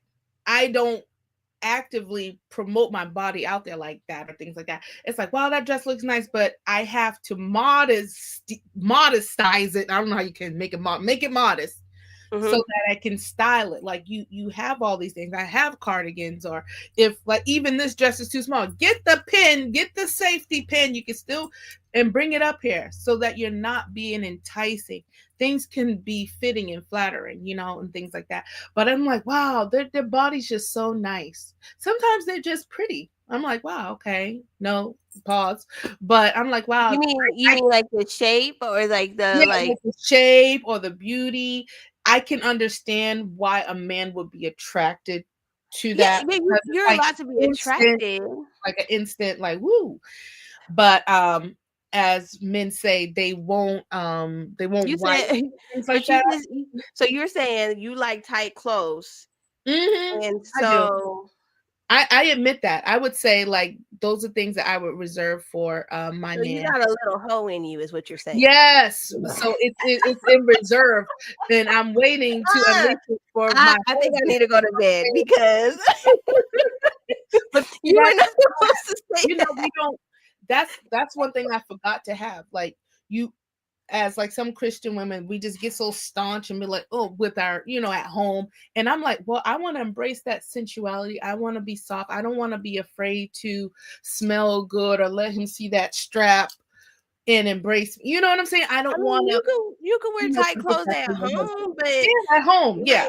Okay, so look, there's like this phenomenon with muumuus, right? Because back in the day, grandma, what you seen the Muumuus 2025. Oh my god. Oh. Okay. I'm just being honest. I'm just saying, like, I do like, I like nice fitting clothes. But I mean, I don't have the body to pull it off. But there's just things I do like. But I know that there's a level of appropriateness that have to be exercised. One, if I say that I'm a Christian, there's things that I just cannot wear. If I say that I'm a Christian, I have to cover up. If I say that I'm a respectable mother or advocating for femininity, things have to be curated in a way that still maintain my level of self-respect and how I present to the world. Most definitely.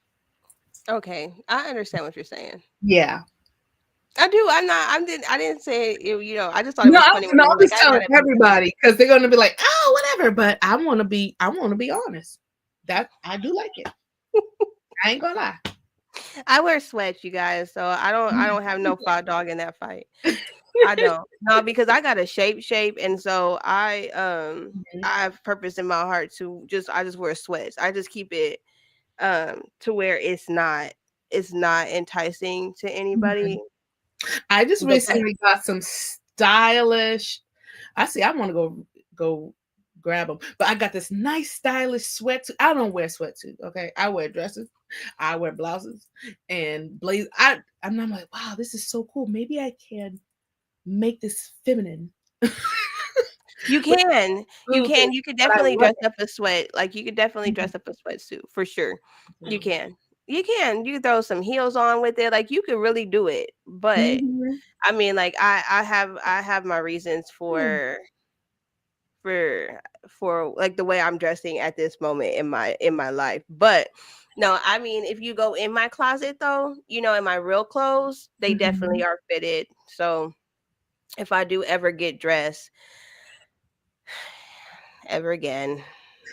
You have to start just getting dressed. Like me, I No, used no, to. no, no.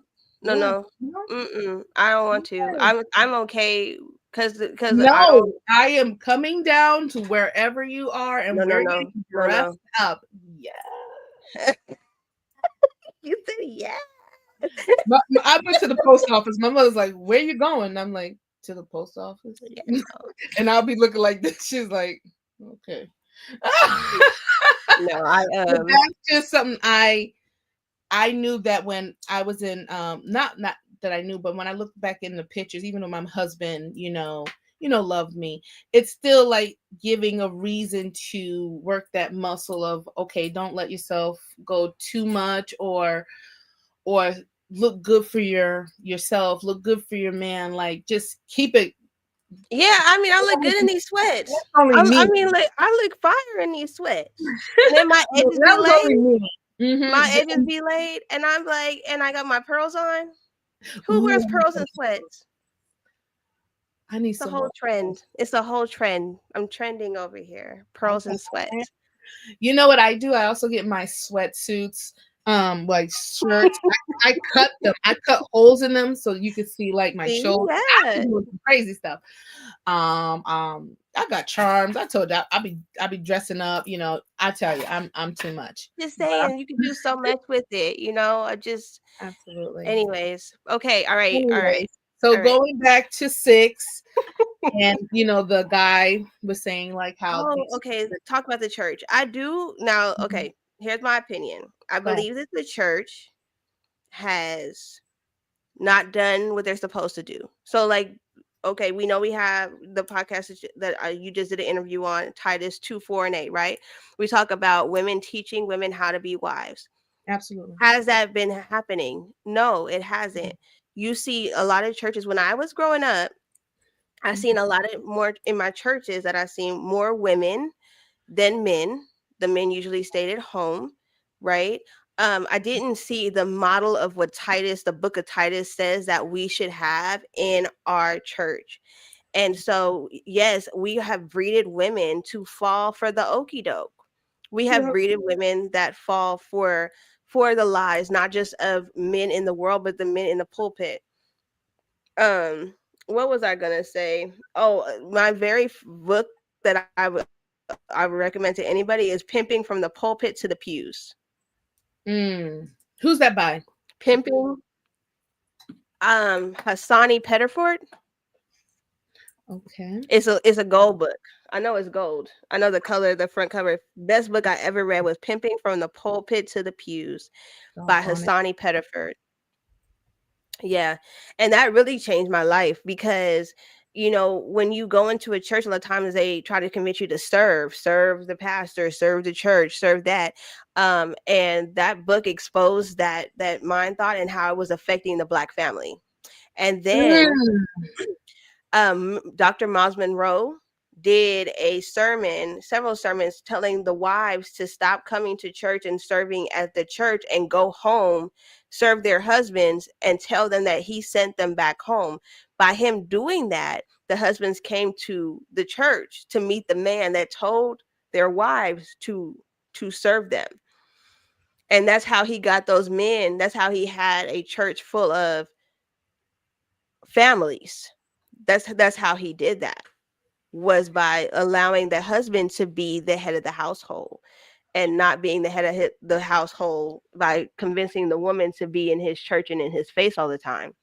So those are the two men that I think that are underrated on. Because I never even heard of that, and I'm like, there's gotta be some book around it. And I've been buying so many books as of recently, and just things that are gonna help me get better, because in the times that we're going into, like uncertainty with, it's just like we ain't even out of January and so much stuff has happened. It's not Right. even funny. And Here's one more book.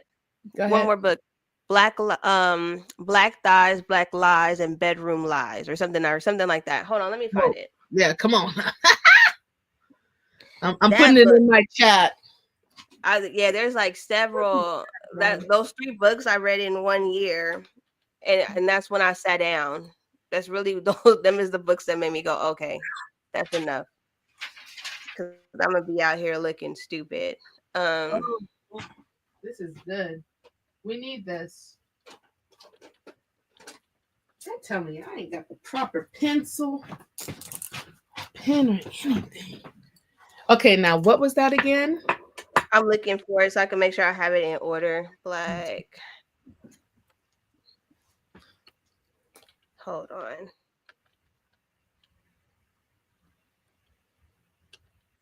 Because I haven't read these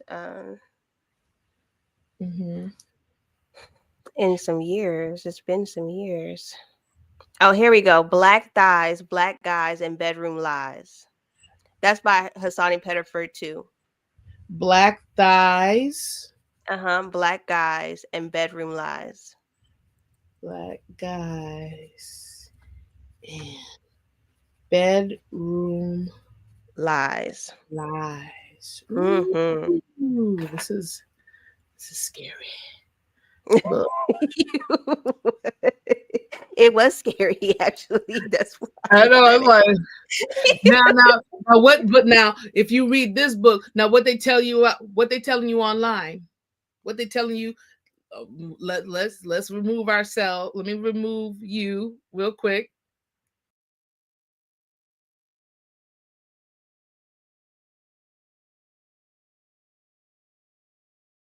Things they say black big thighs, thick thighs save lives. They trying to tell us the up. That's what they say. That's why I put these clothes. They put the messages everywhere so that we can keep falling for the okie doke. But I'll say this: it would do the industry disservice if single Black women get married because their husbands won't allow them to invest in these people's industry. Oh, heck no. It's the truth, though. If you think about it, if you have a husband, your husband is going to be like, we're not spending money on them because he's a liar. A man knows if another man isn't no good. They can pick up on that really quick, right?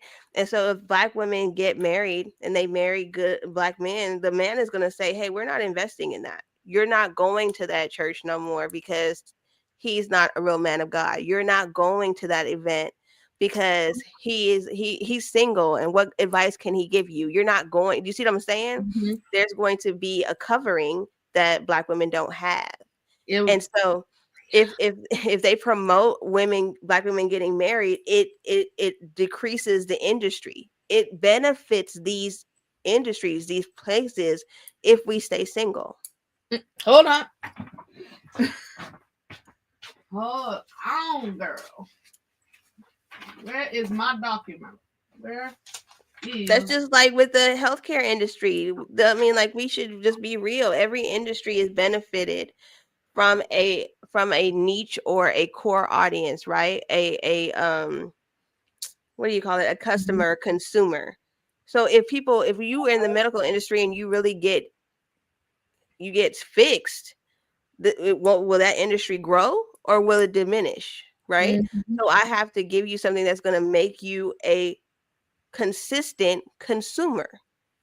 Yeah. And I really would encourage a lot of women to read this letter. What letter? It will make your life open up your eyeballs to see what they think about you and how they purposely put this algorithm in our minds so many years ago, and it's been a generational thing. The Willie Lynch letter, making up. Oh yeah. Mhm. What? And this is all of us. This your program right there. And it's still going on. It still goes on. It says the breaking process of the African woman. They're probably African and indigenous woman. Wherever they were, they were breaking us no matter what. And test her in every way. So if it's not these shows, if it's not Love and Hip Hop, if it's not the healthcare industry, they're going to test you guys in every way. They don't care. All right. This still goes on because she has the most important factor for good economics. As we said, we come out in the drove, we support. If it's an all-white party, we all buy an all-white, even Come on now. We're gonna do it because our money goes with our purpose. So if, like she said, if we are not putting our money and our time and effort into the purpose of our home and our man's vision, we're just going nowhere. We're spinning the wheels. We're investing in their purpose, like the purpose to keep us oppressed, the purpose to keep us without husbands, the purpose to continue the slave master's original plan for us, right? So we don't even need the slave master no more. We got our own people doing it to us. And it says, take care not to murk her, for in doing so you spoil good economic, because they know that you're profitable. And when in complete submission, which we probably have been for some time, she will train her offspring in the early years to submit to labor when they become of age. And this is where we are. And this is where it's the way you're reading it, though. Like, and I've honestly, the only person that that can save us from these aspects of slavery and bondage is God, is Christ. It's true. And I love that we have this camaraderie here to explain that, but that voice is so small and then the lies are so big. That's true. But I think again it's where men have to, they've got to get tired of being played by pretty women that really just state what they want to hear and don't actually live it. I mean, I'm just being honest, right? And they have to be able to be willing to push the hard truth, right? We have to be both held accountable. We both have to submit to God. We both have to fear the Lord. Yeah, we can't just point the finger. It's hard on both of us. It's hard to submit to Christ, right? It's hard to submit to that type of teaching, but we have to be able to want a change so bad in our community that we are willing to make the sacrifice to do so. But I will say, Lord, please let that be just as easy as that. It's not easy because I told you I live a whole different life, right? It's a whole different life. And there's some days where I just want to say, you know what? I'm going outside. Really, Lynch, here I come. I am going outside. I'm sorry. That's what I just. I'm going outside.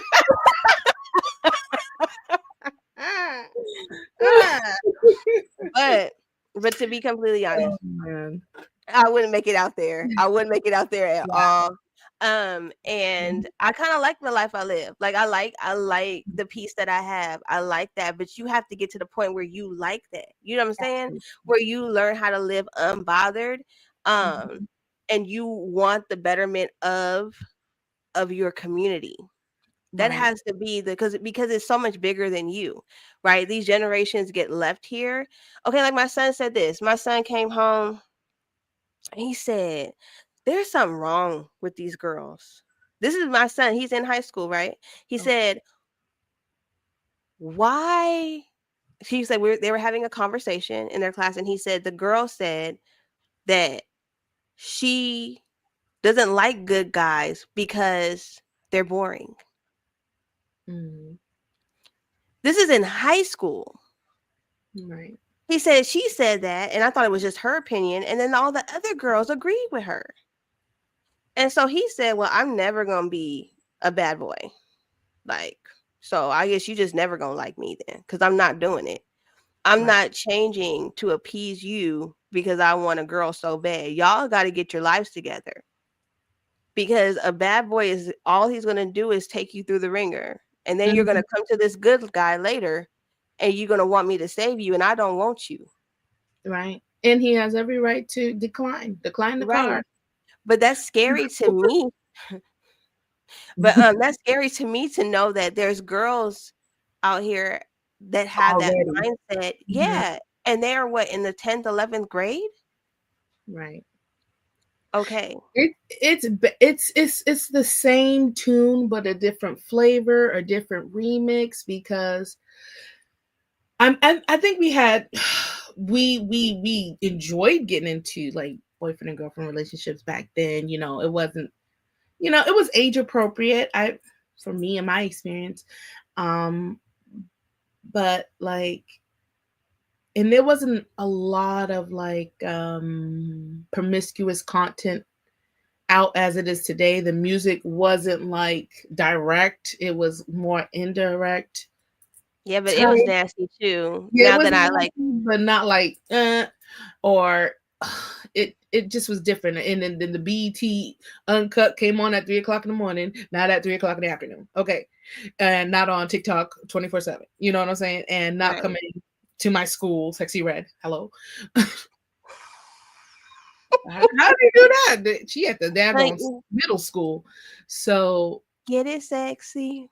Now, let me say this though.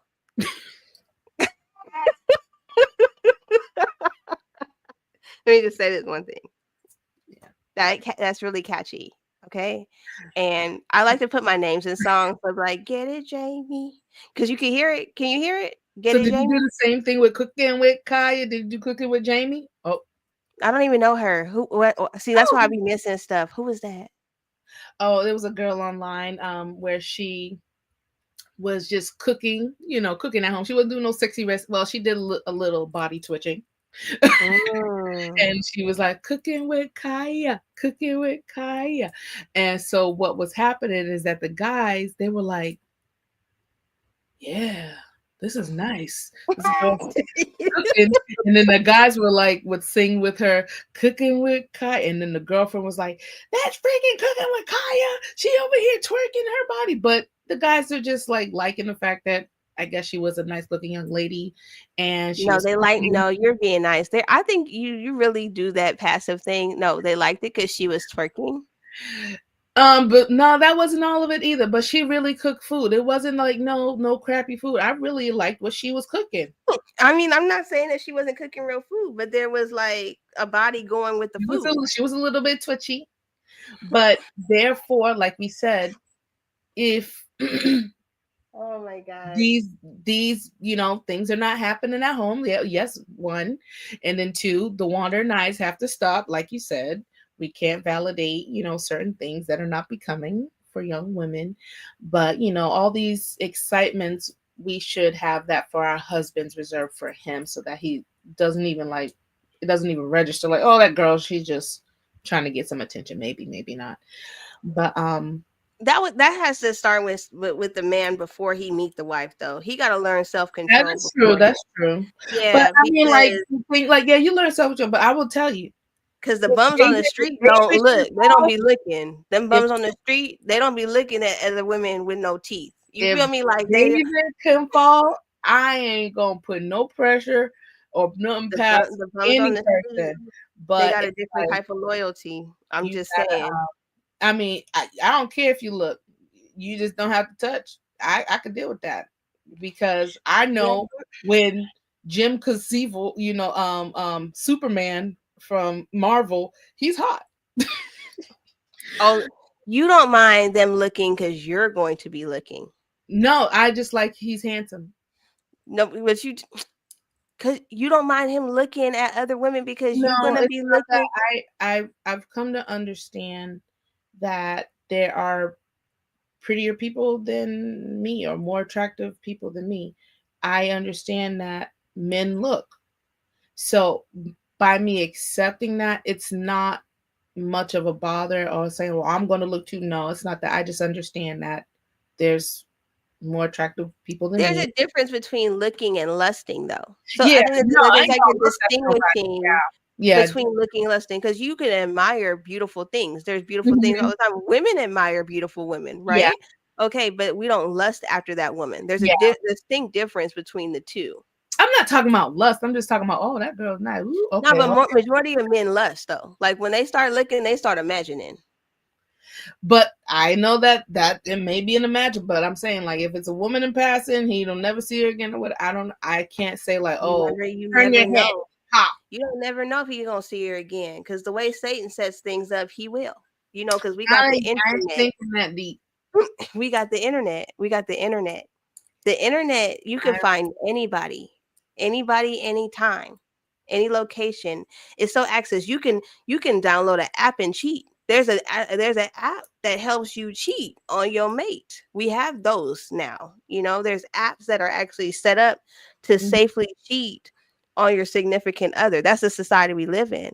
So you can find what you saw on the street. I ain't even taking it that deep. Google. I think it still starts with the man. I just think it starts with all of us. Like you said, if those weak points or things that we haven't overcome, he has to exercise those things, both of us, in our singleness, so that we prepare ourselves for marriage in that way, and we won't be easily swayed, or that won't be. It's a choice not to be unfaithful. Yeah, absolutely. So again, it doesn't matter, because one day somebody could not look the same as they did when you married them. So if you did make the choice to love that person regardless of what they look like, you didn't love them in the first place. Right. You didn't. That's why I said a whole bunch of people, they get married for the wrong reason. Right. But the bums on the street are a prime example. I'm going to keep bringing them up.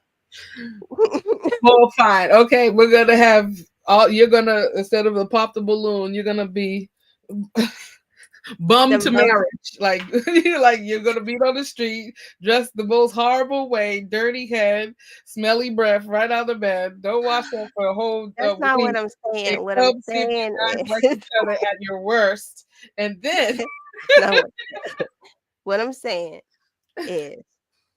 is they look at the value of the person, and obviously they see some value, because to me, if you on the street just like I am, I don't see the value in the situation. And that's because we look at it shallow, right? But I'm just being honest, because he can't provide for nothing for you. I mean, like, he can protect you in those streets though, but like there's something that we're missing in society. And people want to say, like you said, there's beauty and he's gonna look, but and that's fine, he can look, but it still ends up being lust. And so what I'm saying is, the bum on the street, he can look too, but he can lust too. But nah, it's nobody gonna want him. You can't say that a bum ain't gonna do it. A bum. That's why I said it's in a man's nature. No, say it. What were you gonna say? No, Stephanie. You trying to say because he's a bum. A bum not gonna do what a bum gonna do. Say it. What's a man gonna do what a man gonna do.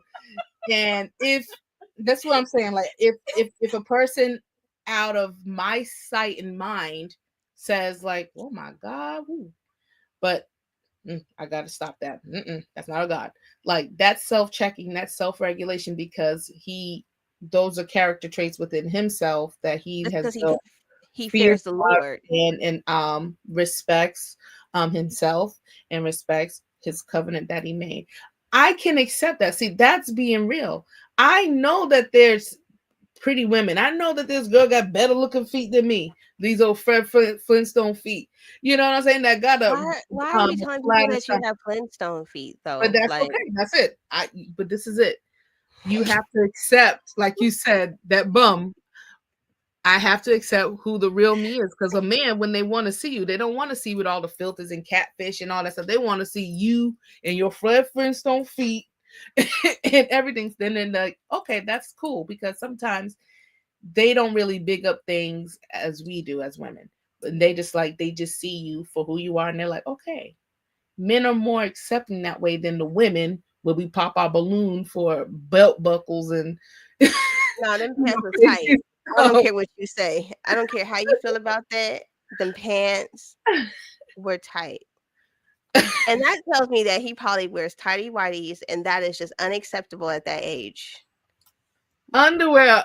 So, okay, if it was on a bum, would it be acceptable at that age? I'm not out here dating bums, though. I'm not out here dating bums. I'm just saying that I was saying that you could find, if a bum on the street could find a man, you can too. You feel me? In the name of Jesus, if you're bum in the street can find a man, you can too. You feel me? Like that. Don't make it too hard. You just gotta bad. Don't make it too hard. That's all I'm saying. I think people are just making it too hard. Yeah, because they feel kind of confusing message. Yeah, they're just making it too hard. You have to know your core values. You have to know what you believe. You have to have a clear understanding, and you have to be willing to walk away when those people don't exude those, right? And that's just it. I think it's just walk away. You know, I was coaching a girl one time, and she had just met a dude. She talked on the phone with him 3 or 4 times. Okay, didn't go on a date yet. He decided there's some drama that happened because she was full of drama. So she created a scenario to where she could be victim to see if he was going to save her, because that's how she knew if somebody liked her. This is something that she would create. Okay, and so she created some drama. He heard the drama on the phone. She's thinking that he's going to console her and all that stuff. He said, oh, no. He said, He said, no, I can't. You know, I've got a lot to live for, my life. I got purpose. I've got this. And he said, it was really a pleasure meeting you. You are a beautiful young lady. When you get your life together, maybe we can revisit this. But until then, you will not be hearing from me. She about died. I said, you need to respect that. I said, because he could have smashed and then never talk to you again, which is a normal thing, right? Where he said revisit. That's why I told you that the men, they're more loving and caring than we give them credit. They do have it in them, but they do have they're getting better with their self-respect and standards, and like telling women no. And I'm like, yes, that's what I'm saying, because I want my son to be like that too. Yeah. But I love that story. That's good. It was a phenomenal story. You know, you'd be like, what? She was acting like that. That's because I ended up getting a phone call. I said, you should be happy. I was excited. She was upset. I said, I gotta get off the phone with you. You just got somebody to respect you and not play you, and you wanted to get played. But she can go right to Ace Metaphors show. Oh no, you weren't supposed to say that, Stephanie. Put your glasses on. That was really bad. That was very, very bad. That was good though, because I think it was funny. My heart is laughing, but my spirit is saying that wasn't right. Hey, you want to use your bum scenario. I wanted to throw something in there too. That was so good though. That was really good. It was really good. It was very puns all intended. Were they not? All the puns were intended. That was so good.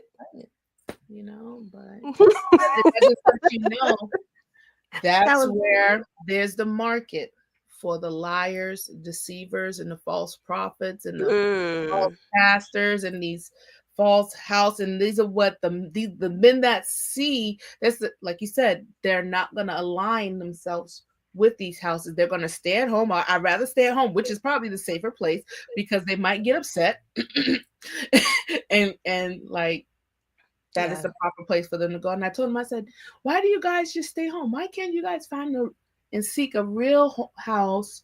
I mean, like, if God leads you that way, that is feeding the sheep, that is operating how it's supposed to be. Like, why? Because it's boring. Remote.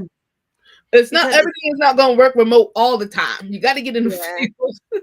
I think it's because it's boring. I think that people like toxicity. They don't want to admit that they like toxicity. They do. They because I like my guilty pleasure. I told you I like my because I was thinking the other day, I was like, I'm overly calm. You get what I'm saying? Like, I think that it annoys people sometimes because I be just really unbothered. Right? There's a level of unbothered that I have reached, but because I don't care. You get what I'm saying? Like, so or is you have peace. I just have peace. Like, I'm cool. Like, you get what I'm saying? But I've always been like that. So it'd be like, if I don't hear from somebody, I'm not like, oh my God, I haven't heard from you all day. But if people want that, I'd be like, thank God you didn't call me, because I count my words, and I feel like if I talk too much, it pisses me off. Like, so I don't want to talk that much. Like, I don't want to have to carry on a conversation if I want to sit with you in silence and be unbothered together. Like, I don't want discord. You see what I'm saying? Like, I don't want to care about things that I don't need to care about. Help me, Jesus. Well, thank God Jesus invented text so that you don't have to talk. I don't even want to do that. You know what? I don't even do that. Like, I'd be like, you'll be all right. You feel me? Meh. Like, this conversation is just so unnecessary. Like, if this conversation gonna change the world, are we gonna change anybody's lives? We not? Okay, then I need to go take a nap. Is the way I be thinking. Don't be sleeping in a boat like Jesus. I need to take a nap, or I need to figure out how to make some additional income, because there's something that my son's gonna want to do. You feel me? And that's where I'll be at. Absolutely. You're not lying. You ain't lying. Because there's some conversations that I have with people, I'm like, this was dumb. Like, I go back and I look at it, and I'm like, that was just a waste. That was a waste of like, I'm very mission oriented, and so I've realized that. And people that are like that, organized. Yeah, and I don't organize religion, but just an organized effort. I like order. I like peace. I like quiet. I like a clean house. You feel me? I love a clean house. You ever get excited? Look at the eyebrows, y'all. Went up. Let that house start getting clean. I'd be like, whoo. Like, like when I got all the laundry done on Monday and I had to think about it the rest of the week. I've been so excited the whole week just because the laundry been done. What laundry? And it's folded and put away. Like, it'd be stuff like that make me happy. Right? So, will a nice eligible bachelor fit into this scenario? I'm not concerned about that. Okay. I'm not concerned. I'm not saying that. If he walks up and says, "Jamie, who finds a wife finds a good thing." All right, he found you. Hypothetically, how would you acclimate, or is this something that you'll be?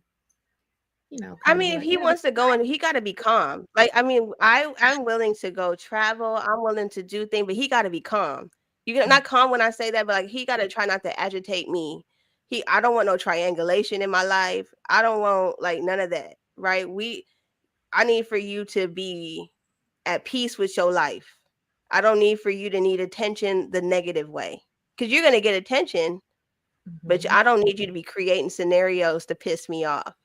Because that's when it's gonna get ugly. Because I be over here minding my business. You see what I'm saying? And so I think you gotta come out of your business. We're live together now. My business is sufficient. Baby, where are my socks? Where are my underwear? My business is sufficient. Where are my tools? In Jesus' name. It's really simple. I think that if you don't be trying to be in your client. Where are my tools? If you see somebody at peace and it's a weird peace to you, you ain't never seen it before, don't come disturbing that. You know what I'm saying? You Just can't say that. hmm? He might be your opposite. He be like, he might just like, oh my God. No. I'm telling you, he could be fun.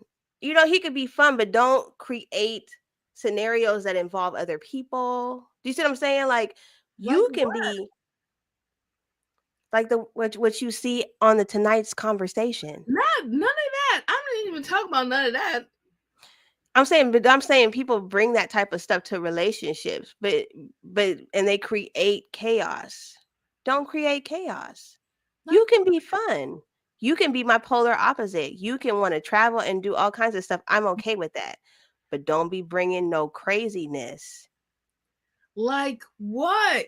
unhealedness, other Okay, womenness, see, all of those that's things, good. extraness. But no, you're gonna have a person that's already gonna be. Yeah, but Well, I'm just saying that I think that's the problem. People don't be healed and they meet somebody that is, and they don't know how to take it. They call it boring, right? Because they're used to a little bit of like I think I hear men say all the time, women want other men. No, women want men that other women want. Is that how that conversation go? Like they want what they can't have, or they want what's already no. taken.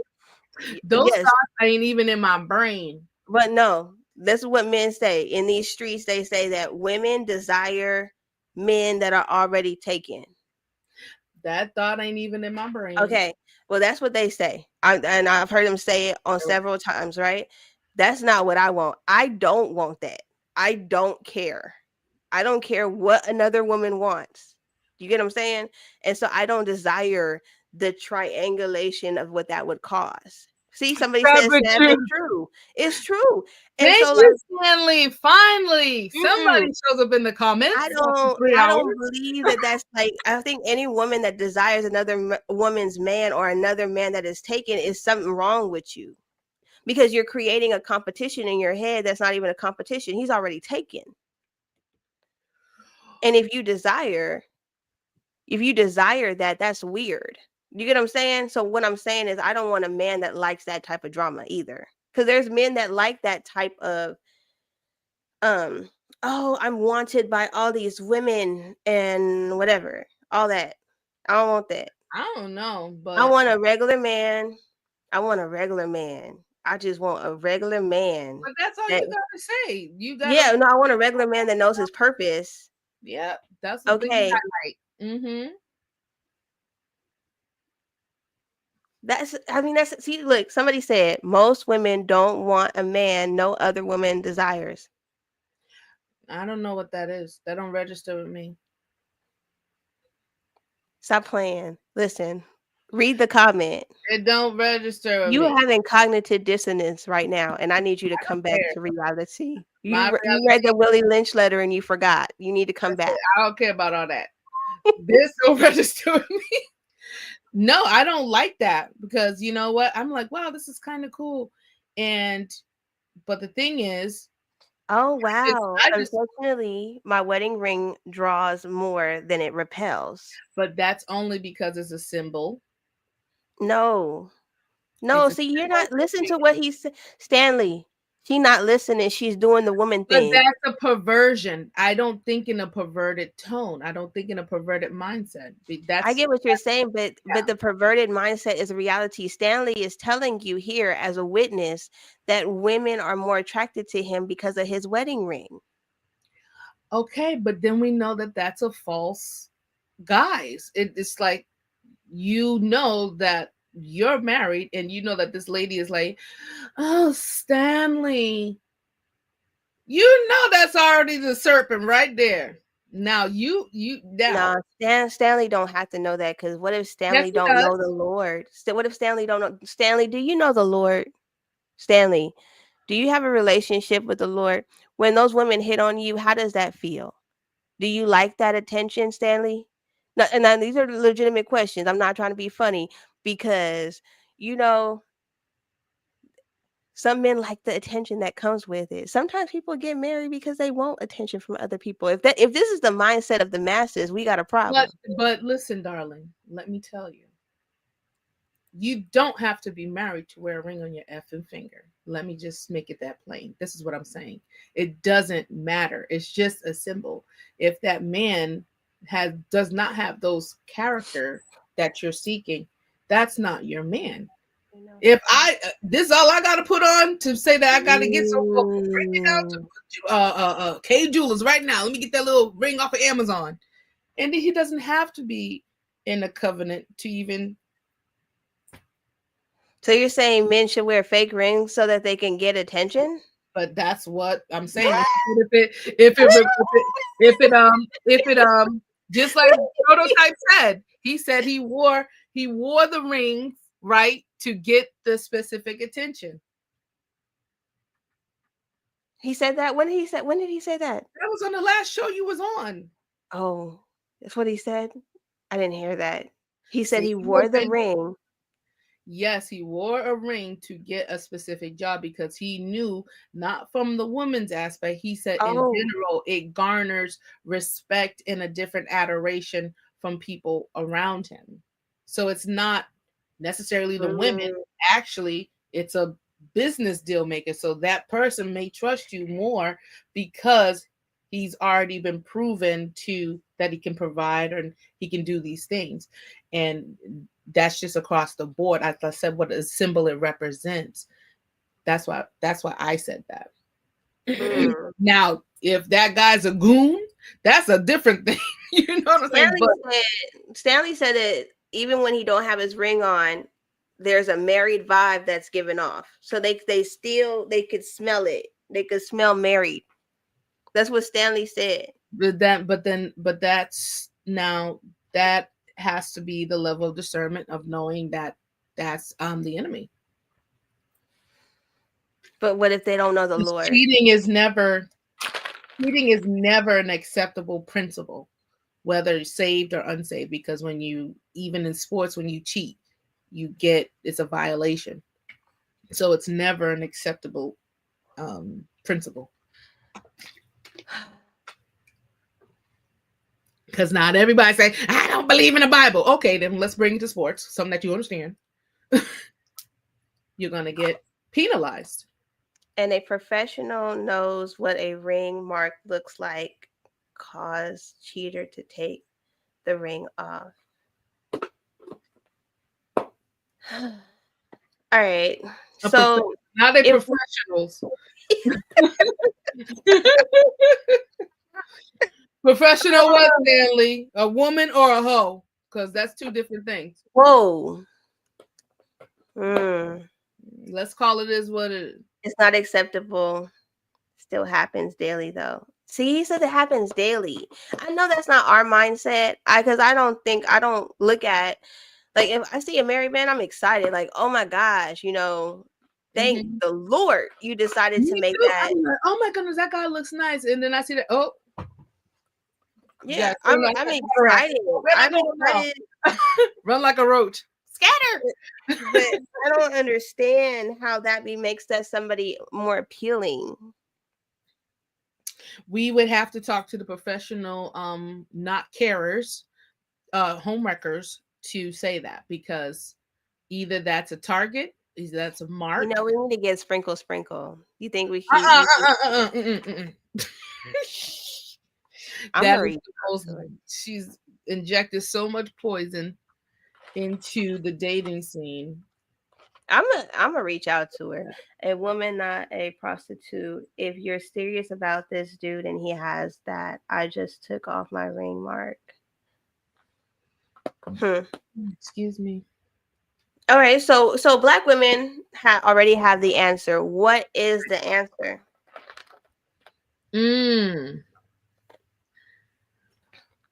The answer is dun, dun, dun, dun. For As me, it is a red flag. You have left your first love. That's good. What's the first love? God. Yeah. We have rejected the cornerstone. We have rejected Ooh. our foundation. We Yep. rejected our first love. So you're saying we're in idol worship? Is that what you're saying? Yeah. What's the idol? Is the idol the relationship, or is the idol self, or is the idol the man? All of it. Because at Ooh. this point, it's so stacked. The interest is so high in our efforts to try to run things and control things and manipulate things.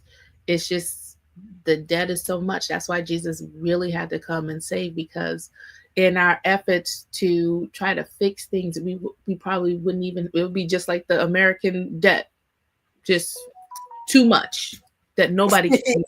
Why did you have to add that in? Because it is just like that. It's like that's what it seems like in the eyes of the men that like are looking for wives. It's like it's just too much out here. It's too much effort. The needle in the haystack. Forget the needle. I'm just gonna leave. I'm just gonna go somewhere else where it's in abundance. And we have the answers, and it comes with our God-given identity. We got to go back to the manufacturer. When the TV's broken, we send it back to get fixed. We got to go to the repairman. We're broken. And our efforts and these people that are broken, they cannot do anything for us. And if it's a spiritual thing, and if it's a curse, if it's no man on any stage can do anything for you except that person is led by God and is telling you to get in your word and get before God. He said when people are worshiping their own attention. Yeah. Occupied. Scrolling. The idol is attention. The subject is self. Nice, Stanley. That's nice. Yeah, that summed up. Yeah, that actually like really summed up what you. Yeah, it's all of that. And so when now you gotta break that self. You're like, ooh, that's hard. You gotta break it back. You gotta peel it. You gotta break up the fallow ground. You gotta do so much stuff. You gotta plant the seeds, and then the enemy might come and steal the seeds and uproot it. So, do you think that it's harder for women to break self than it is for men? Because of our emotional attachment, and men are more logical, so they'll think, okay, that makes sense. Woman, it doesn't feel no. And then we just get so ill guarded. And so yeah, it's a deeper well that we have to so you really think I'm just like, okay, so you think that it's harder for women to change than it is for men because women are more emotional? Yes, because our change has to come with, it has to be an environment, it has to be safe, it has to be these certain things for us to like fully surrender. Now we can change, but we'd be like with that side eye, like but you're still in an arrested state until you get with that person where you just that care in the world, like you're a little girl in the candy shop, like how Jesus make you feel. It has to be like that, or you just can't just relax, like, fully relaxing it. It takes more of us because we're weaker. The weaker vessel, God tells the man to deal with us in that way because we are the weaker vessel. It's just some things we need in order to fully expressive without the, I believe so. Interesting. Okay. It's true. Even me asking for help, like at work, when I was at work, I'm running here. I'm a shoulder and I'm a good worker. But the Latino girl, mijo, can you get this for me? And she over here not even sweating. I'm like, how's she doing that? And I'm over here killing myself. Maybe I need to use what God gave me to help. Yeah, I don't know why you don't, because I do. I do not do all that. That was back in the day because you cannot pay no. me to I do did not know. I thought my performance, which is masculine probably for the work wife situation, and I was just burnt out. I will act like I don't know how to do anything. I'm like, I don't know how to do that. I don't know what that means. But it wasn't so much like that. The acting, I really needed help. Yeah, I really did. But I thought me going above and beyond would get me the reward, and it really didn't when I really needed an extra hand. Right. And not be afraid to ask. Yeah, no. I see that. I could see that. Right. I could definitely see that. Yes. So you felt like wanting that's a problem that Black women have? Yeah. Because we're out here help? doing it all ourselves, and then we end up in TikTok crying in the car, oh my God, I can't do it anymore. Eventually you're gonna crack, and it happens all the time, like I need to get on TikTok. I didn't miss a lot of videos. Spot. Like it comes out. It comes out of our bodies. We don't do well with that stuff. It just ain't supposed to be like that. Well, do you think that has actually been like something that was trained into the Black women, or just even Black people in general, is to be the best at what you do, right? And then when Black women got in the workforce, it was you have to work harder than everybody else, because, right? But then that trickles down into the relationship aspect as well, because they don't know how to decipher the two. Men need to be needed. If we aren't needed, it will show. Yeah, right. I would say like, so my dad was like, he would be like, okay, Jamie, I'm about to show you how to change your tire, but you only utilize this when there's nobody around, when you absolutely have to. And so I remember one time, like the tire thing, and in my mind, I'm like, I know how to change this tire. Like, I know how to change this tire. I probably could change this tire really quick than the situation that I was in. But I allowed the guy that pulled over to help to do it. But it took so much longer, I felt, than if I would have just did it myself. But I had to put in practice. My daddy said, act like you don't know how to do it. You know what I mean? But but everybody don't have a daddy telling them that, or I'm telling them now. I'm telling them on here. If you on here, listen, you got to act like you don't know how to do it.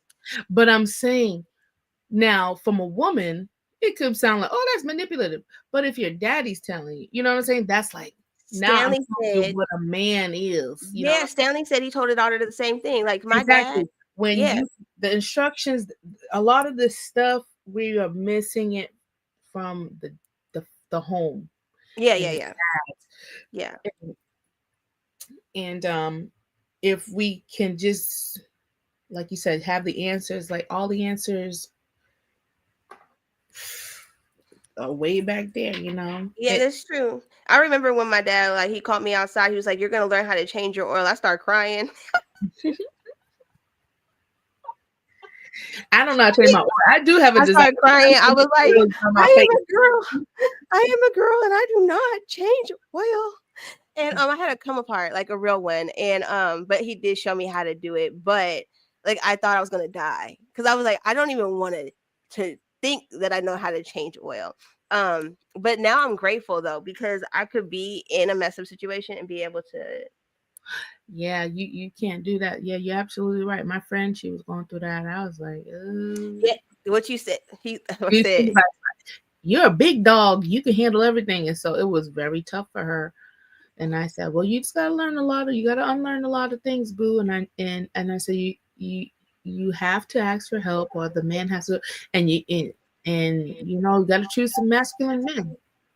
Yeah, no, seriously. That helps I too. mean, but I prefer for the man to do it. Like, I think my dad was just showing me if I was ever in a situation where there was nobody around. I don't think he was showing me so that I could be like, I can do this better than a man. You get what I'm saying? Or I don't need a man. That's what I could do this stuff myself. No, I don't. I would hope that that's not why he did that, but no, he didn't. He didn't do that for that. He just was like, if I'm never around, or you can't get a hold to your brothers, or you can't get a hold to another man, you will not be screwed. You won't be stranded.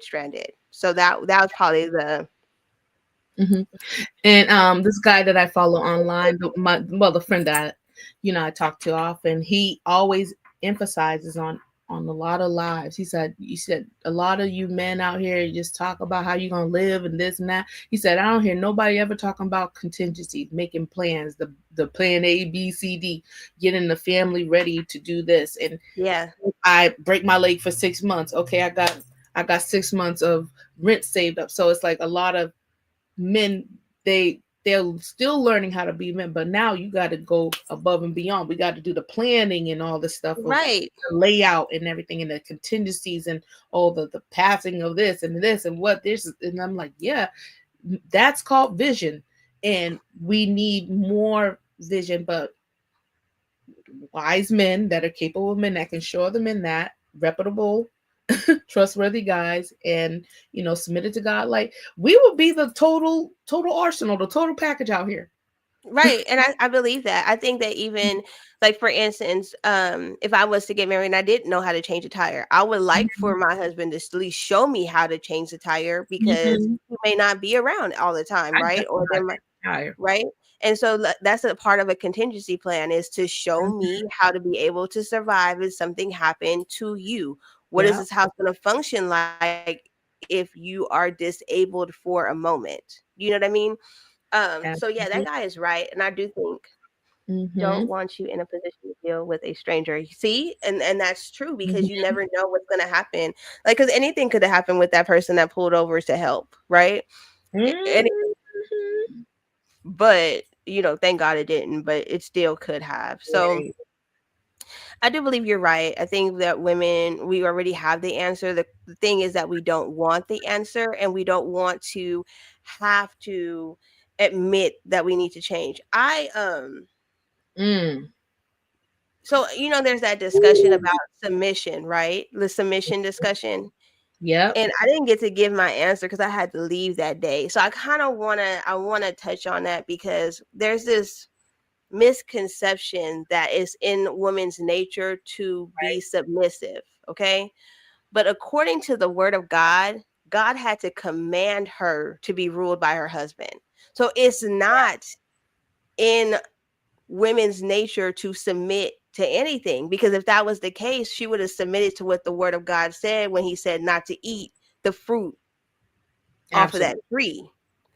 She was able to be convinced that it would be wise of her, and she would be wiser, and she'd be wiser as God to eat that fruit. So much so that she didn't get just one piece of fruit, she got several pieces. And then she was like, well, since I'm not getting any wiser, hey, can you try it, Adam, and see. The thing that bothers me the most, though, is that Adam was standing right there. Right? He was standing right there. But at the end of the day, it is not in women's nature to submit. She had to be told she is going to be ruled by her husband. Okay. So it's a lot. And she got more than that too. Right. A part of our fleshly and sinly nature is to try to rule or try to run things. It's not in our nature to be submissive. You know what? Here's the truth. The reason why we fall for the aces and the liars is because we fell for the same type of lie in the Garden of Eden. Yeah. Because we want to be made wise. We hearken our ears to deceivers. It's easier for us to listen to a deceiver than we are to listen to the truth. And that started back in the garden. But okay, Now let's run a test. Now, does it sound nicer for somebody to say, "Oh, girl, you're a 10 and you're 300 pounds," or "Girl, you need to sit something down with your sloppy 300-pound self"? Like, you're gonna be like, "Well, I'm going over here because they see me." It's the same way, right? It's the same, but it's the same type of lie. What did Satan say? God did not say that you would really die, Really did does. he? Right? Like, no, he didn't tell you that Thank you would be God, wise not when directly. you do that. Right. Yeah. So our ear is easier tuned to a deceiver. God told her, do not eat that. Not just her, he told Adam. So she knew. She even told him, God told us not to eat that. She told Satan. Right? That means that a woman she knows right from wrong, because just like you know that man lying to you. You know you 300 pounds and you need to lose weight. You know you don't even like looking in the mirror at your own I self. know, because You I'm know there that, right? long ago. But I'm still almost there. I'm still on scale, but you're absolutely right. But the thing is, I kind of give a little grace, only because we I have don't want grace. compassion, because we Who are said born. That's just me. Because we have to have compassion, because we are all in a fallen world and we're in a fallen sin state. And if you have not accepted Christ, you're still in the sleep. You're still plugged into that lie that you curate your own life and things like that. Like, you're still plugged in until the light comes in and shines in, until we come in with the truth, or till God comes or sends somebody. And so the grace is the truth, though. Like, look at how the grace is the truth. Tony told the truth, right?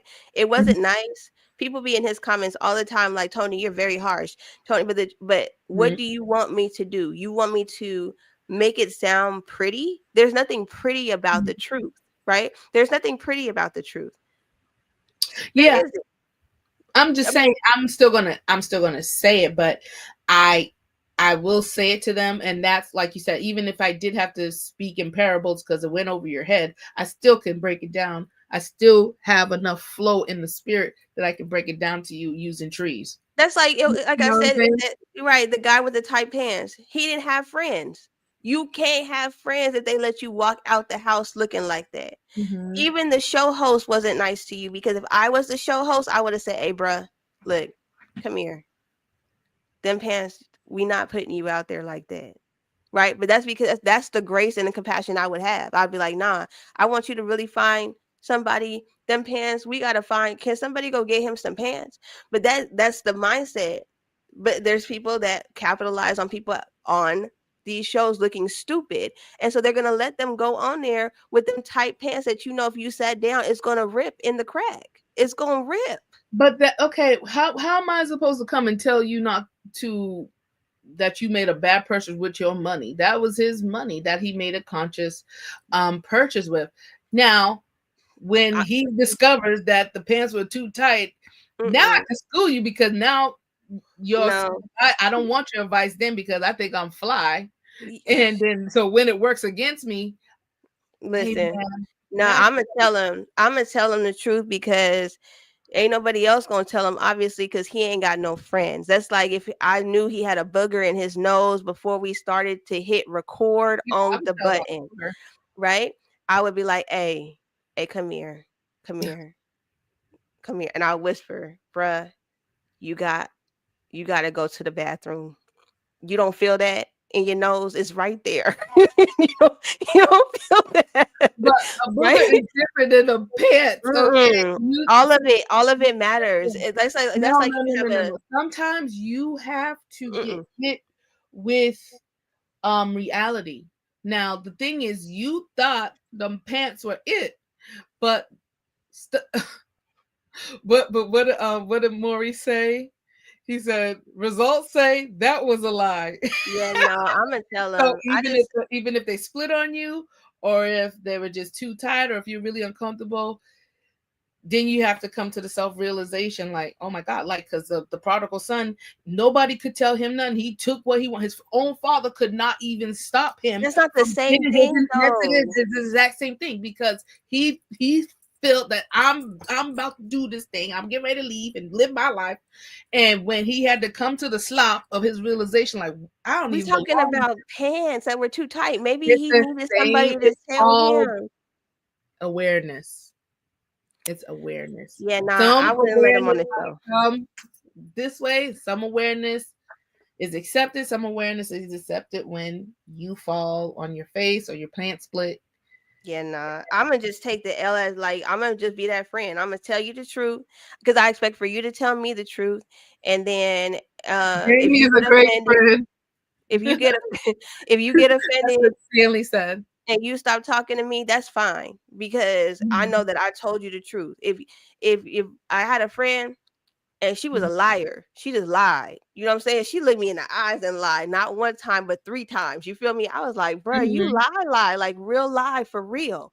And so she said, you know, are you upset? I said, yeah, because you was a whole liar. You get what I'm saying? Like, it doesn't deter from the fact that we had great times, but I can't never trust you because you have the ability to tell real stories. And so good that I believed them. If I wouldn't have heard the other part of the story, you feel me? I would have continued to think that she was telling the truth. But I had to confront her and be like, nah, you a liar in real life. Like, you need help. Right? Okay, but another person would have said, I'm just gonna stop talking to him because they need to figure out that they're a liar. No, my job is if I identify you got an issue, I'm gonna say it. I'm gonna say it whether I known you for 1 week or 5 years. You get what I'm saying? I'm gonna just say it because I might be the only person that ever tells you, and somebody need to tell you, and that it's gonna just happen to be me. It's gonna be me. I'm gonna say it. I'm gonna say it, and then I'm gonna walk away. And I'm gonna pray that one day if I needed you to tell me something, you tell me. But if you but don't, you know what the thing is, sometimes it's not about having to say something all the time. So it's every situation, the answer has to be curated for that season, that moment. That ain't my job role. You just made it your job and said you gonna go over here and talk about somebody direct. It ain't your job. You just said what you gonna say. No, I'm saying my job role is not to not say it. I'm gonna say it. You know what I'm saying? Like people, and there's certain people that are great. I said you do say it. I'm saying how it is done in that specific scenario can be different ways. So I should write a note. You think I should write a note? You can write notes. You can write text. You can take a person shopping. You could do so many things. Even if the pants were daggone tight. You know what? Brother? I want to bless you. And let's go over here taking whatever. Nah, I'm gonna tell them Hey, I want you to go to my custom tailor because if it afflicted you so bad, go ahead and treat that person to something that you would like. No, I mean I would have got him some new pants. I wouldn't have let him on. No. Don't get them no new pants. Let them have a custom pants so that it can fit them properly all across the board. That's how you do it. Nah, he was too chunky. See now you got conditions. Get out of here. I'm done. What's that mean? Cut the show. Turn it off. The waist wasn't wasting. Okay, so she ain't a good friend, Stanley. You heard that? The waist wasn't. I would have said it. I would have told him. I said, bro, like skinny jeans are not for you. We need to figure this out. Come here. I wouldn't have said it in front of nobody, but I would have took him like. Everybody has goals. Everybody has skinny jean goals. I have had to pull back on my skinny jean goals. Lord help her. Help her, Lord. Do you got another video? I thought we had one more. Do we got one more? Or we got no, that was it. That was it. So I know you gotta go. That was it. Just basically, just people keeping you in bondage, keeping you a repeat customer, than actually helping you heal and be transformed. I think people, but I do believe people like being led to the slaughter. And that's my personal opinion. That's why I have a brick wall behind me. The brick wall is I'm going to use that wherever I go at this point, because I have come to the realization that people like to be deceived. Mhm. I don't think people like deceived. I Yes, just they do. think that Yes, they do. They choose to believe liars over people that tell the truth. When somebody comes out and tells the truth, they attack the person that tells the truth versus the person that's telling the sweet lie. They like to be deceived. Even if you show receipts about the truth, they still want to believe the lie. And that started way back, right? It started way back. It started in the garden, because these seeds came from a woman who enjoyed being deceived because she wanted to be made wise. It's the illusion that getting this knowledge or going to these platforms and listening to these people is making them more wise. See, because they do give a little truth, right? But there's a little truth, there's a lot of truth, but the lie is that you're just good the way you are, right? You don't have to do any self-improvement.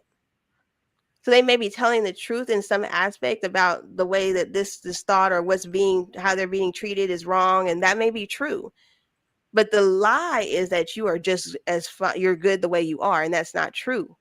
That's not the way God works either, because you're constantly changing and being evolved, and he's constantly breaking you down and building you back. He's constantly renewing your mind and making you better, right? And so these people that have these platforms that give them a little truth, make them think that they're changing a little bit, but they're also they're consoling and consolidating the lie that you are good just the way you are. And that's not true. If that was the case, you wouldn't need a savior. Absolutely. Right? So yeah, no, people like to be deceived. They like the lie. And that's why this brick wall right here, hold on, because my little finger's disappearing because it's one of them green screens, but that brick wall right there. That is a lie. That brick wall is a lie. You see? But it is disheartening though. Like, I do believe that platforms like this should continue. Platforms that I've been on, panels and stuff like that, should continue, because there's a remnant of people that do need to hear this, right? So that they're not discouraged, so that they can find their mate. But if we look at the Bible and we live in reality, Revelation says that there's going to be a great falling away. So this deception is written about. Right. We can't be confused. We just have to know our role in bringing in the people that don't want to be confused anymore. Absolutely. And willing to lose everything on it. Yeah. And not be, ashamed. Right. And that's the other part, because as we said, people were driven by monetary gain. So if I do tell you the truth, I don't have any repeat customers. I don't,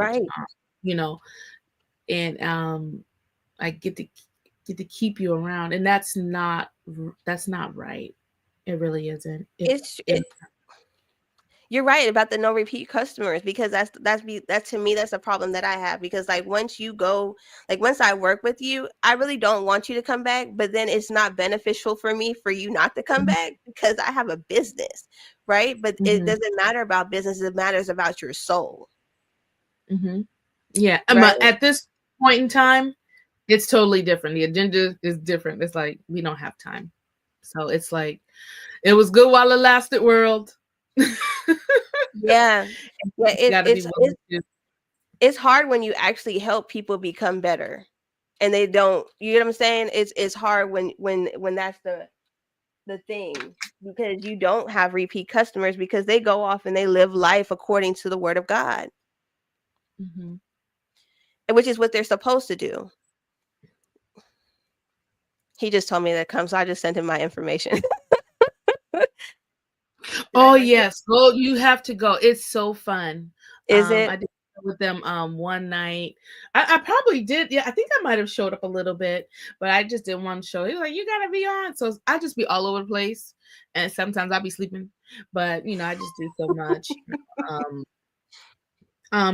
Stanley's pretty good. He tries to have good conversation. And sometimes he be having a delusional woman aboard. He like, his eyes always be.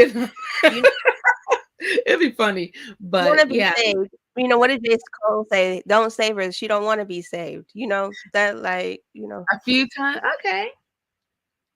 Yeah, I know Mhm. an intellectual probably was doing everything. I'd be peeking in everywhere. I'm like, what they saying over here? Oh, what's the stats now? Okay. Oh, they still bitter over here. Oh, what's that new movement? Oh yeah, And you then had good news. You had good news before we leave. You had good news about the stats. What are the stats saying? oh yes, darling. The stats, which I'm really happy about. Oh man. The stats are, let me see. Good. Okay, good. The stats are for Black men that last quarter. Hold on, let me make sure my wig's on right. Stop. Make sure my wig's on right. Is that Black Oh, okay. men are doing better financially than what Black women have been, previous stats have been trying to portray. That Mhm. last quarter in 2024, that Black men are making money up there with under their white counterparts, and above white women, and above Latino. And I'm like, oh Mm. my God. And the Black woman, we down there. But as opposed to what was said before, that Black women were outperforming Black men, that is Mhm. changing. And I'm like, wow, I'm really excited that, Black men, they're putting their face down and they're actually These are straight Black men, rising right? up. Huh? These are straight Black men, right? Well, why are you gonna have to throw it? Well, okay, let's hopefully it's all straight Black men. I wanted to make sure because just Yeah, and I really like it because I see it's not, I think for Black men to really, have a footing, it's not so much at a 9 to 5. A lot of people are doing trade, they're running their own businesses, and they're learning how to use the stock market, to get yeah. stuff. I'm like, that's what I'm talking about. And that's valuable. There are Right. tradesmen out there. That's valuable. These are transferable skills that we can teach our boys and have generational prosperity for at least for our family and in our communities. And then if we have communities, and then we can have grow up with one another and have those like, oh, I know Yeah. Jimmy has come from good stock. He has a good family. So we could start. So we could start. What do you call that? Arranged marriages again, right? University. Yeah, I wouldn't mind it at this point. Shoot, because that's how they did it. The mergers of them families and all that stuff. Mhm. It was like good, but at least growing them up around each other. It would be nice. I Yeah. really think it would be, but I think that's that's just like a good. far dream. But at least I can see that the men there are putting their heads down and taking a lead. And it's tough out here for both of us as men and Mhm. women. But if we do make the conscious efforts, and I follow the B University Charm School, he was giving it to us like raw and real, and how reality is, and and it's not easy and it's not fair sometimes. But if we make those conscious efforts and better decisions, being better women, better men, it's just better for everyone. It Right. really is. And having God at the Okay. head of all of it, Right. and the center of it, and the foundation of it. It's not just the head. You got to be in the middle and the bottom and Right. around. All of it. We're not gonna make it out here. So No. wait. So what was there? Not there was another stat though, right? They like now their money is where the white man doesn't have their foot on his neck, right? So we'll say that way. He don't got his foot on his neck no more. Yeah. Praise God. Good point. Because that's uplifting too. Because I think that Mhm. the inadequacy felt just by that alone is enough to mess with somebody's mental, which is not fair, right? So I think that that's definitely a blessing to even hear, to read, to understand that that's happening. Was there not another one though? I thought there was one other one. Did you have another stat? I don't know. I just thought that was no. I don't know. Okay, What okay. was I just didn't know. I didn't know. I was like, do we have another one? We have another report. you understand? No, it's just that men, they're really doing a thing out here, and that I can't wait till they just start curving hoes. I'm excited for that moment when that happened. I'm gonna be like the it's gonna football, be like, hard. huh? Ah! I mean, it's you know, gonna be like hard, I'm you talking know. about. I just can't wait. I can't wait. What Like do no, you for mean, real. girls are just become husbands or what? What does That that mean? all of that, all in the same. It starts off with the curve, though. It starts off with the you know what I'm saying? Nope. Nope. Mm-mm. You know, it starts off with that. When that happens, you know, them getting married and seeing the value in marriage, that's gonna happen. That's gonna eventually happen too. But it's the curve first. That curve. When they do that, I'm be like, you know what? I'm so proud. Like the standard.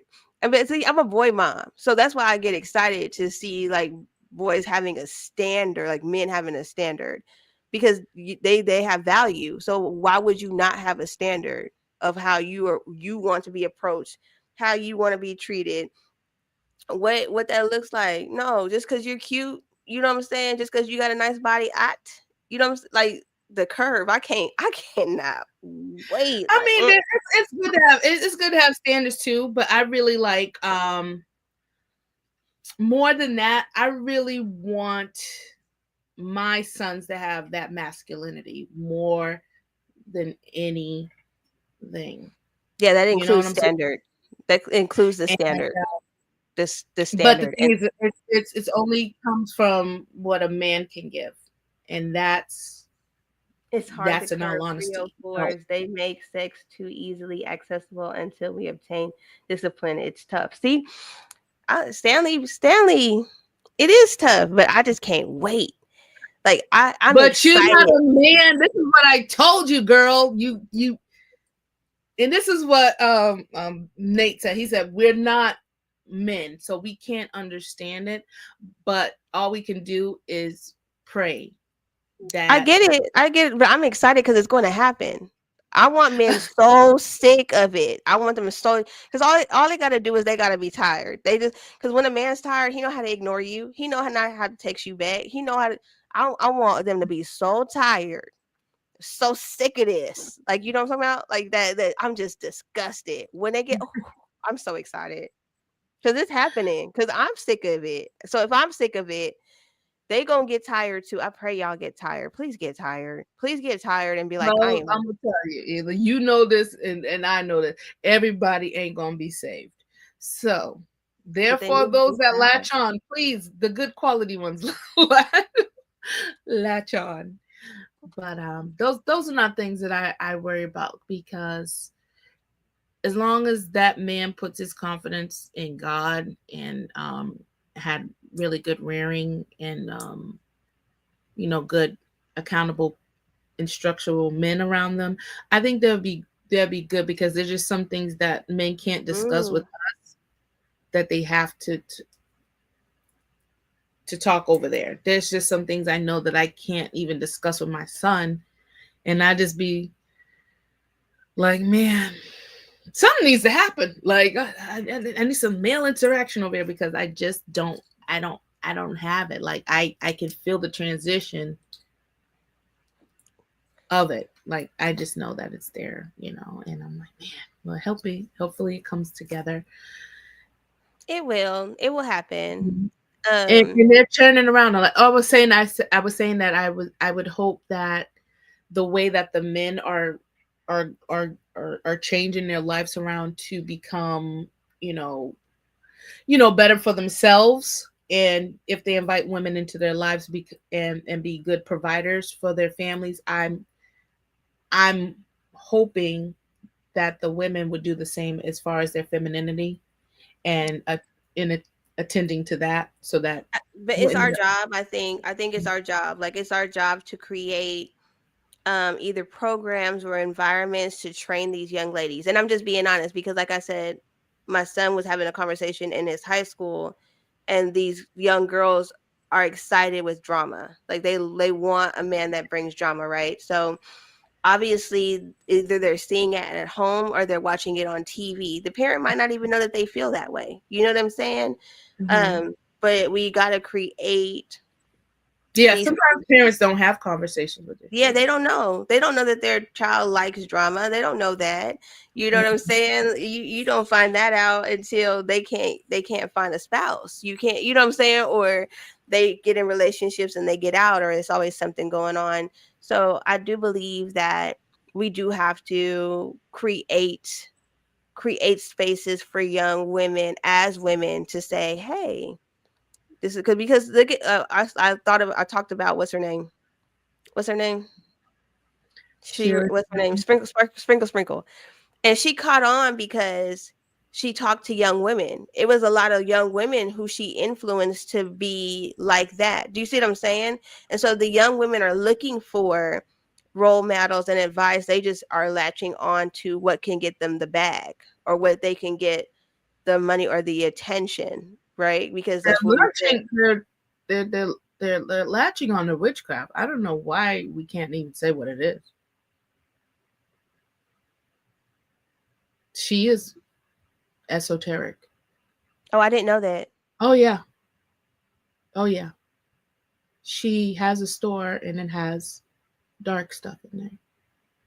And she got what kind of store? Online store? Yeah. Oh. Very. Yeah, I ain't reaching out to her then. I was gonna have her. That's why I'm trying to tell you. I was gonna interview her just to be fun, but I don't want none of that. I'm sorry. I didn't know. Girl. But see, when I came, when I was on the market fresh, right? Just like, oh my goodness, I need information. I don't know. Okay, I'm bored. I don't know what. Okay, how do you date a nice guy? Because I've been married. So I was like, I don't have to worry about none of that mess. And I'm like, okay, cool. She said, well, you gotta, make sure, he does this and make sure he does this and this and that. Hey, and hey, girl. And I'm like, okay. And then when she's like, oh, I said, why does she have skulls in the back? So I'm like, okay, you know me, I'm already symbolism. And I'm like, okay, whatever. That's information sounds all right. And then I'm looking down at her description. And then it says, I forgot the name of her store, but it had like potions and things like that. I was like, no, this is not good. This is manipulation. And a lot of women are following this manipulative witchcraft. And you wonder why you can't get them in, because God is not going to bless witchcraft. Oh no, they getting men. They using what she sell. Those girls are getting men. You seen the one that married the dude that supposedly messed with the child situation. Look, I'm going on here now. I didn't know she did that. Now I'm about to be nosy. But you're gonna have me up later than I need to be up. I pay attention to a lot of things. And even if it sounds good, like you said, you have to wait till a person talks and reveals himself, and it will happen. And you'll be like, man, I can't. I said, wow, I gotta start the White School podcast, because you can't start a relationship in that manner just because you're not getting the results you want. That means you gotta become or try to become a better person and seek what's right for you, and not use this dark manipulative tools, because you might be opening a door you can't close. So I've only seen the background. See, now you got me looking. The reason why I didn't know that is I've only seen the background in her bedroom where where it's white. And so like I didn't realize she used other backgrounds. I've been on and off on her. Oh shoot. Years. Yeah. Wait a minute. When I came to the realization of it, I was like, nah, this ain't it. But she got a whole the little glass ball thingamajigger.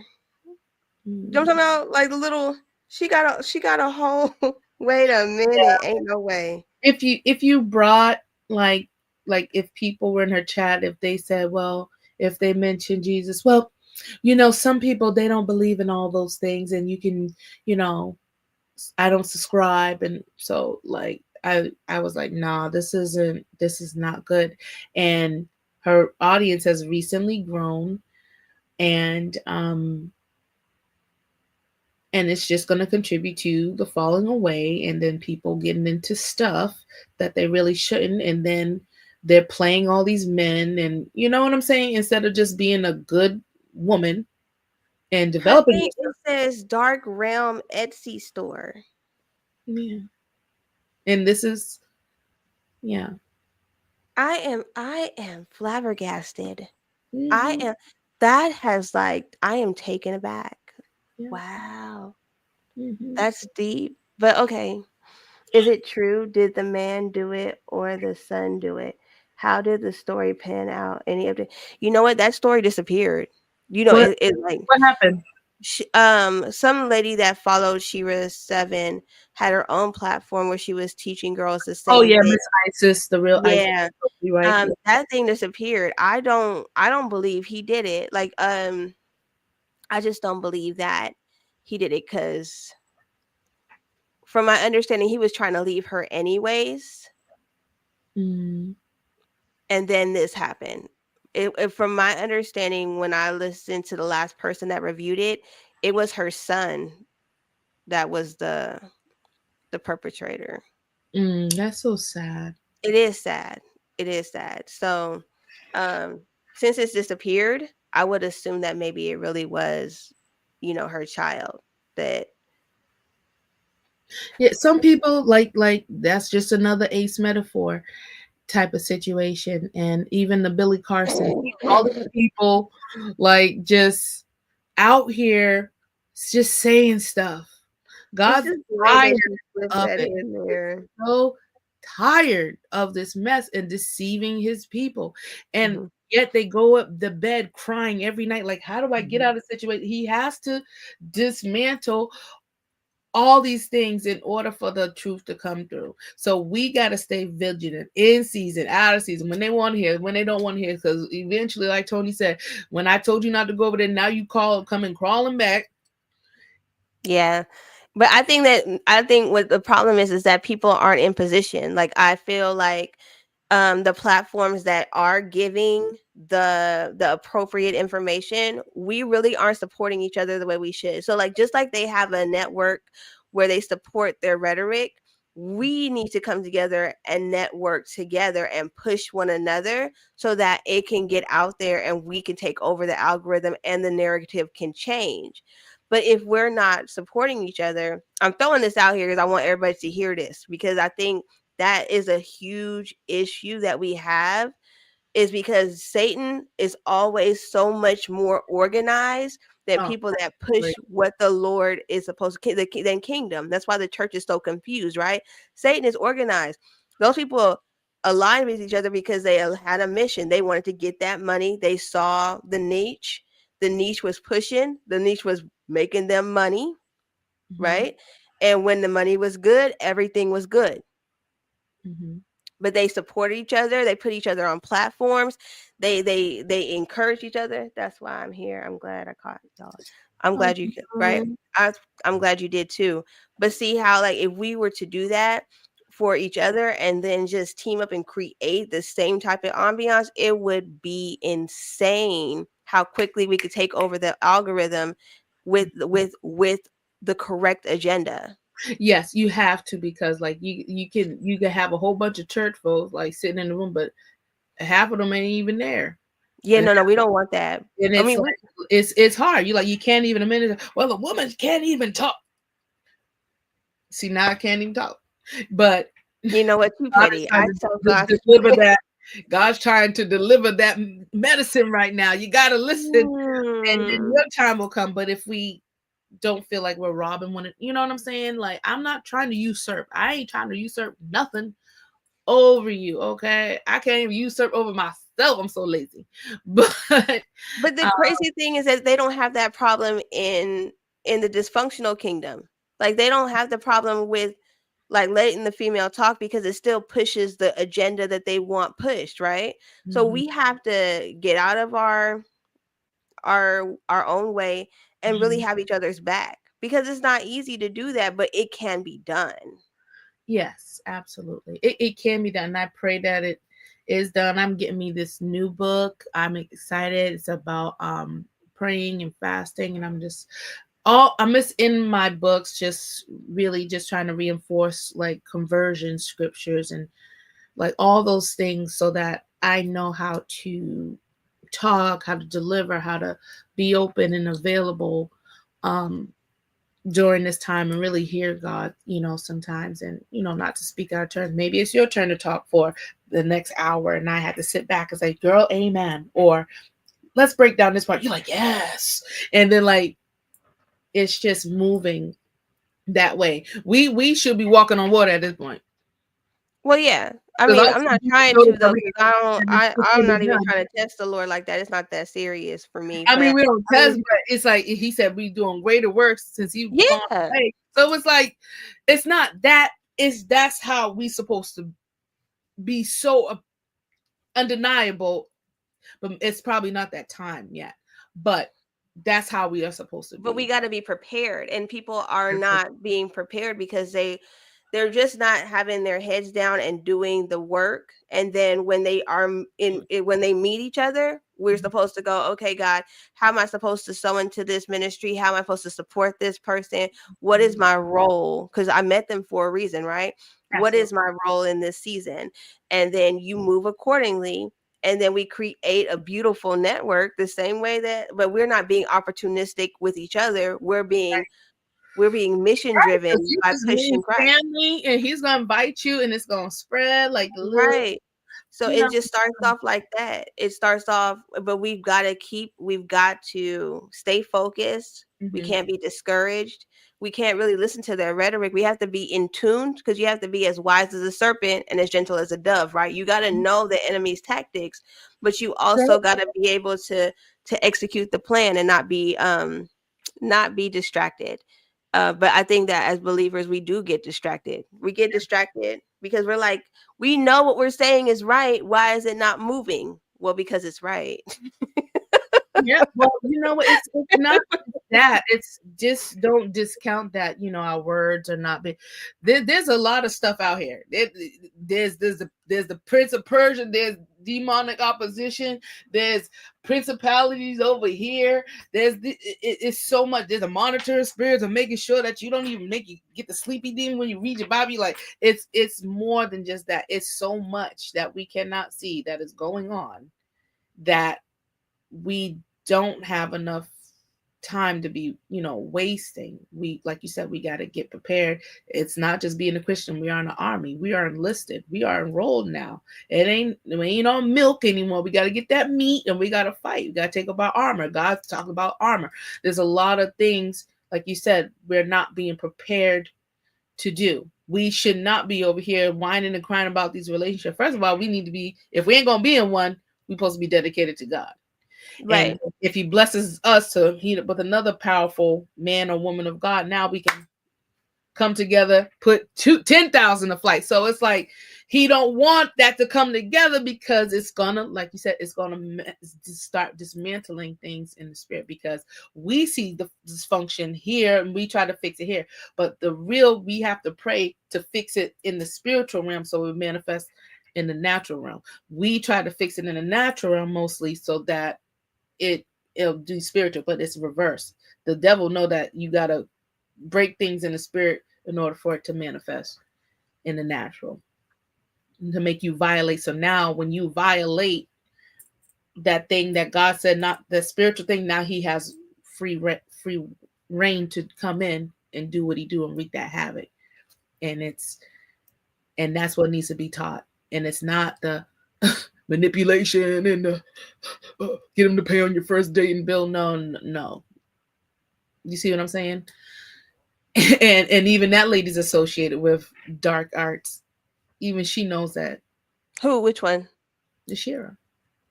Oh yeah. I mean, like I just learned that. I didn't know. Mm-hmm. But I mean, she, even if she wasn't, she was already doing it. Yeah, absolutely. I mean, that would be. Like, for instance, you don't necessarily start off in witchcraft. You start off in rebellion, right? So she was already there, rebellion. But that's just interesting. I'm shocked. Mm-hmm. She had to decenter God in order to actually live and do the things that she does. A lot of us, that's the culture now, that if you have to decenter God in order to do wickedness and evilness, you have to. You cannot be comfortable and say, "Oh, well," you can't. It's not going to happen. Like you said, you're going to run from the truth. Oh yeah, for sure. Mhm. For sure. All right, you got me. You got me. It's midnight, but I All gotta right. go. Haha. You got me. You got All me. right. Well, that was good. We needed to stay on this long because Stanley obviously came in the last 10 minutes. No, oh no. And that was for purpose for that. So Right. I'm thankful and grateful for you guys' connection, and hopefully it just grows and turns to something else, because you ain't mine. You belong to God. You gotta do what he said do, Oh yeah, all Go day, you get every one. day. I think if you just look at it as teamwork, Mhm. makes the dream work, right? At the end of the day, there needs to be a kingdom minded network, right? Absolutely. Legitimately, definitely pushing the order and government of the true and living God, of Jacob, Isaac, and Abraham. I just want to make sure I say that, because everybody thinks that they serve God, but it don't be Jacob and Abraham's God. So I just want to say that out loud, so that we have a clear understanding of what God I'm talking about. But that's it. I think that's it. That's my closing. We do have the answer. The answer is in the Bible. Submission is not natural to women, and so that narrative needs to stop, because it's not true. I have to be renewed in my mind to understand what submission is. So Mhm. submission starts with, can you submit to Christ? If you don't know what that looks like, you really ain't gonna submit to your husband. If you don't know, you're probably not doing it. You know what I'm saying? And that's my closing. Is like, we got to start there. We definitely got to start there. It's hard. It's hard to submit your will and your life to what Christ wants for you, because sometimes you don't know what that looks like. And as people, we want to know what it looks like. That's why we create idols. That's why we listen to deceitfulness, because we can see the deceit. This deceit looks good in the moment, but it's not good for us, right? The fruit looks good, but it tastes bitter. And I don't like bitter fruit. That's bad. That's bad tasting. Now you can tell I'm tired, about to say crazy stuff. I'm about to go to bed, y'all. I gotta go to sleep. Y'all. I gotta go to bed. I do not. 8:30 is my bedtime. That's enough. I am sorry I kept you so long, but Okay. it was good. It was good. Some points to get out, some points to chop up, definitely deeper issues. It's not just, the fluffy, like, oh my God, yes, take me to the king. Like, no, it's, getting down and dirty and really getting in the mud with people, and bringing them out. You gotta bring them out, and it's not an easy thing. Jesus was always walking somewhere and doing signs, wonders, and miracles. He wasn't just sitting down and everybody was just gathering around him. Like, he was always working.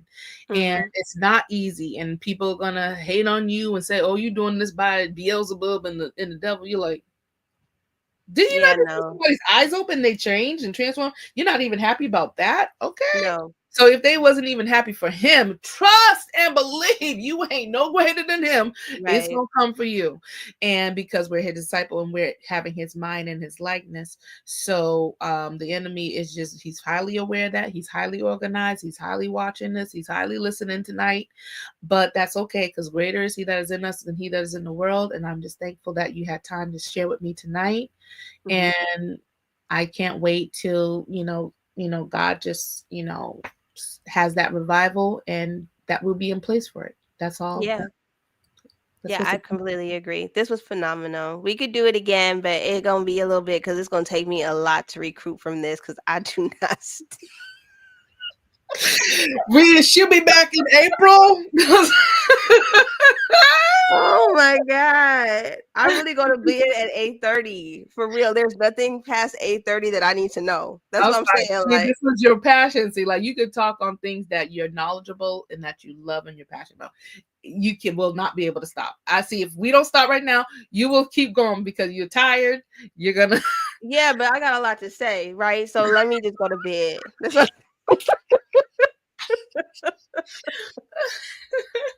oh, okay. All right. All right. Thank y'all for listening. Are you staying on? Are you going to stay on? I could just leave. What do you want me to do? Oh, you can leave, sis. I'm gonna tune into another show called Some Trouble Over Here. Okay. See, I'll go to sleep. Like on my days off, this is my day off. This is the time I like. I'm trying to make more content and engage with other platforms. Because I'm usually up at night at work anyway, from 11 to 7. But Okay. this was important. I wanted to make more real content, the root digging content, Right. not the fluffy. Oh, what do you think? It's hard to have a sword and God's given to you to tear down and break up and all this stuff, and you be like, you just sitting there like, I'm sick of this milk stuff. Yeah, no, I completely understand. So this was good. We actually on here for 3 hours, Yeah. 24 minutes. Right. And I mean, I could keep going actually. Like I haven't pulled out no notebooks. And that was basically we talked with no notebooks, but I got notebooks from the all heart. around me. Right. So this was good. We'll do it again, but I'm really have to schedule this differently.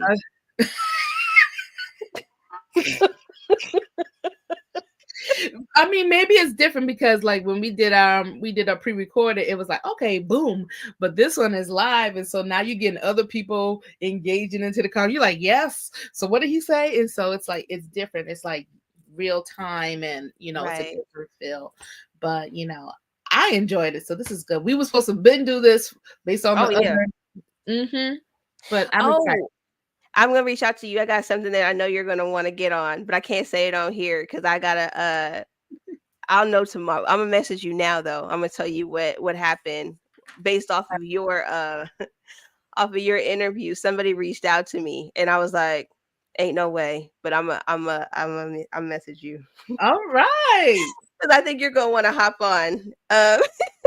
Because I was like, they have somebody that does that, So, anyways, all right. Bye, y'all. All right, bye, guys. Have a great night. I thank you for being here, the little people that rock with me, and I'm gonna try to come on and do more content so that we can really dive deep because we got some really, really, really deep set of issues that only God can help us with. Because I give it all to God, and He helps me. Try to live right. It is hard. It's hard to submit, even in that, even in the prayer, even in like getting into, the word, like some people, my godfather, he used to pray for like 8 hours. I'm like, how you do that? But his love and devotion for God helped him. But that was his secret prayer life. That's in his prayer cloud. But when he came out empowered, he can pray. People's cancer's gone, healings. And it's like, wow. But that's spending time with God. And a lot of us, it's just the simple things and we don't know, we're not aware of it because nobody's teaching us. And all of it is in the word. It really is. It's all in the word. I mean, we got our Bibles on our phones, but it's all in the word if we just take our time, spend our time with him and not be deceived by all these people that just want our money. And sometimes these leaders aren't right either because they're not spending time in the word. And that's why they're getting caught up in scandals and things like that. You got to be prepared and always ready all the time. So I thank you guys for just sitting here rocking with me. TikTok, I know I don't go live often, but thank you for your support and all the little hearts. Hopefully I can do more content like this and get my little confidence up because I am still a little nervous here and there. But I thank you for your support and love. And hopefully I'll see you soon and have a great and wonderful evening. Okay. And so I ended that on TikTok and I'm ending over here. So please have a good night and I love you.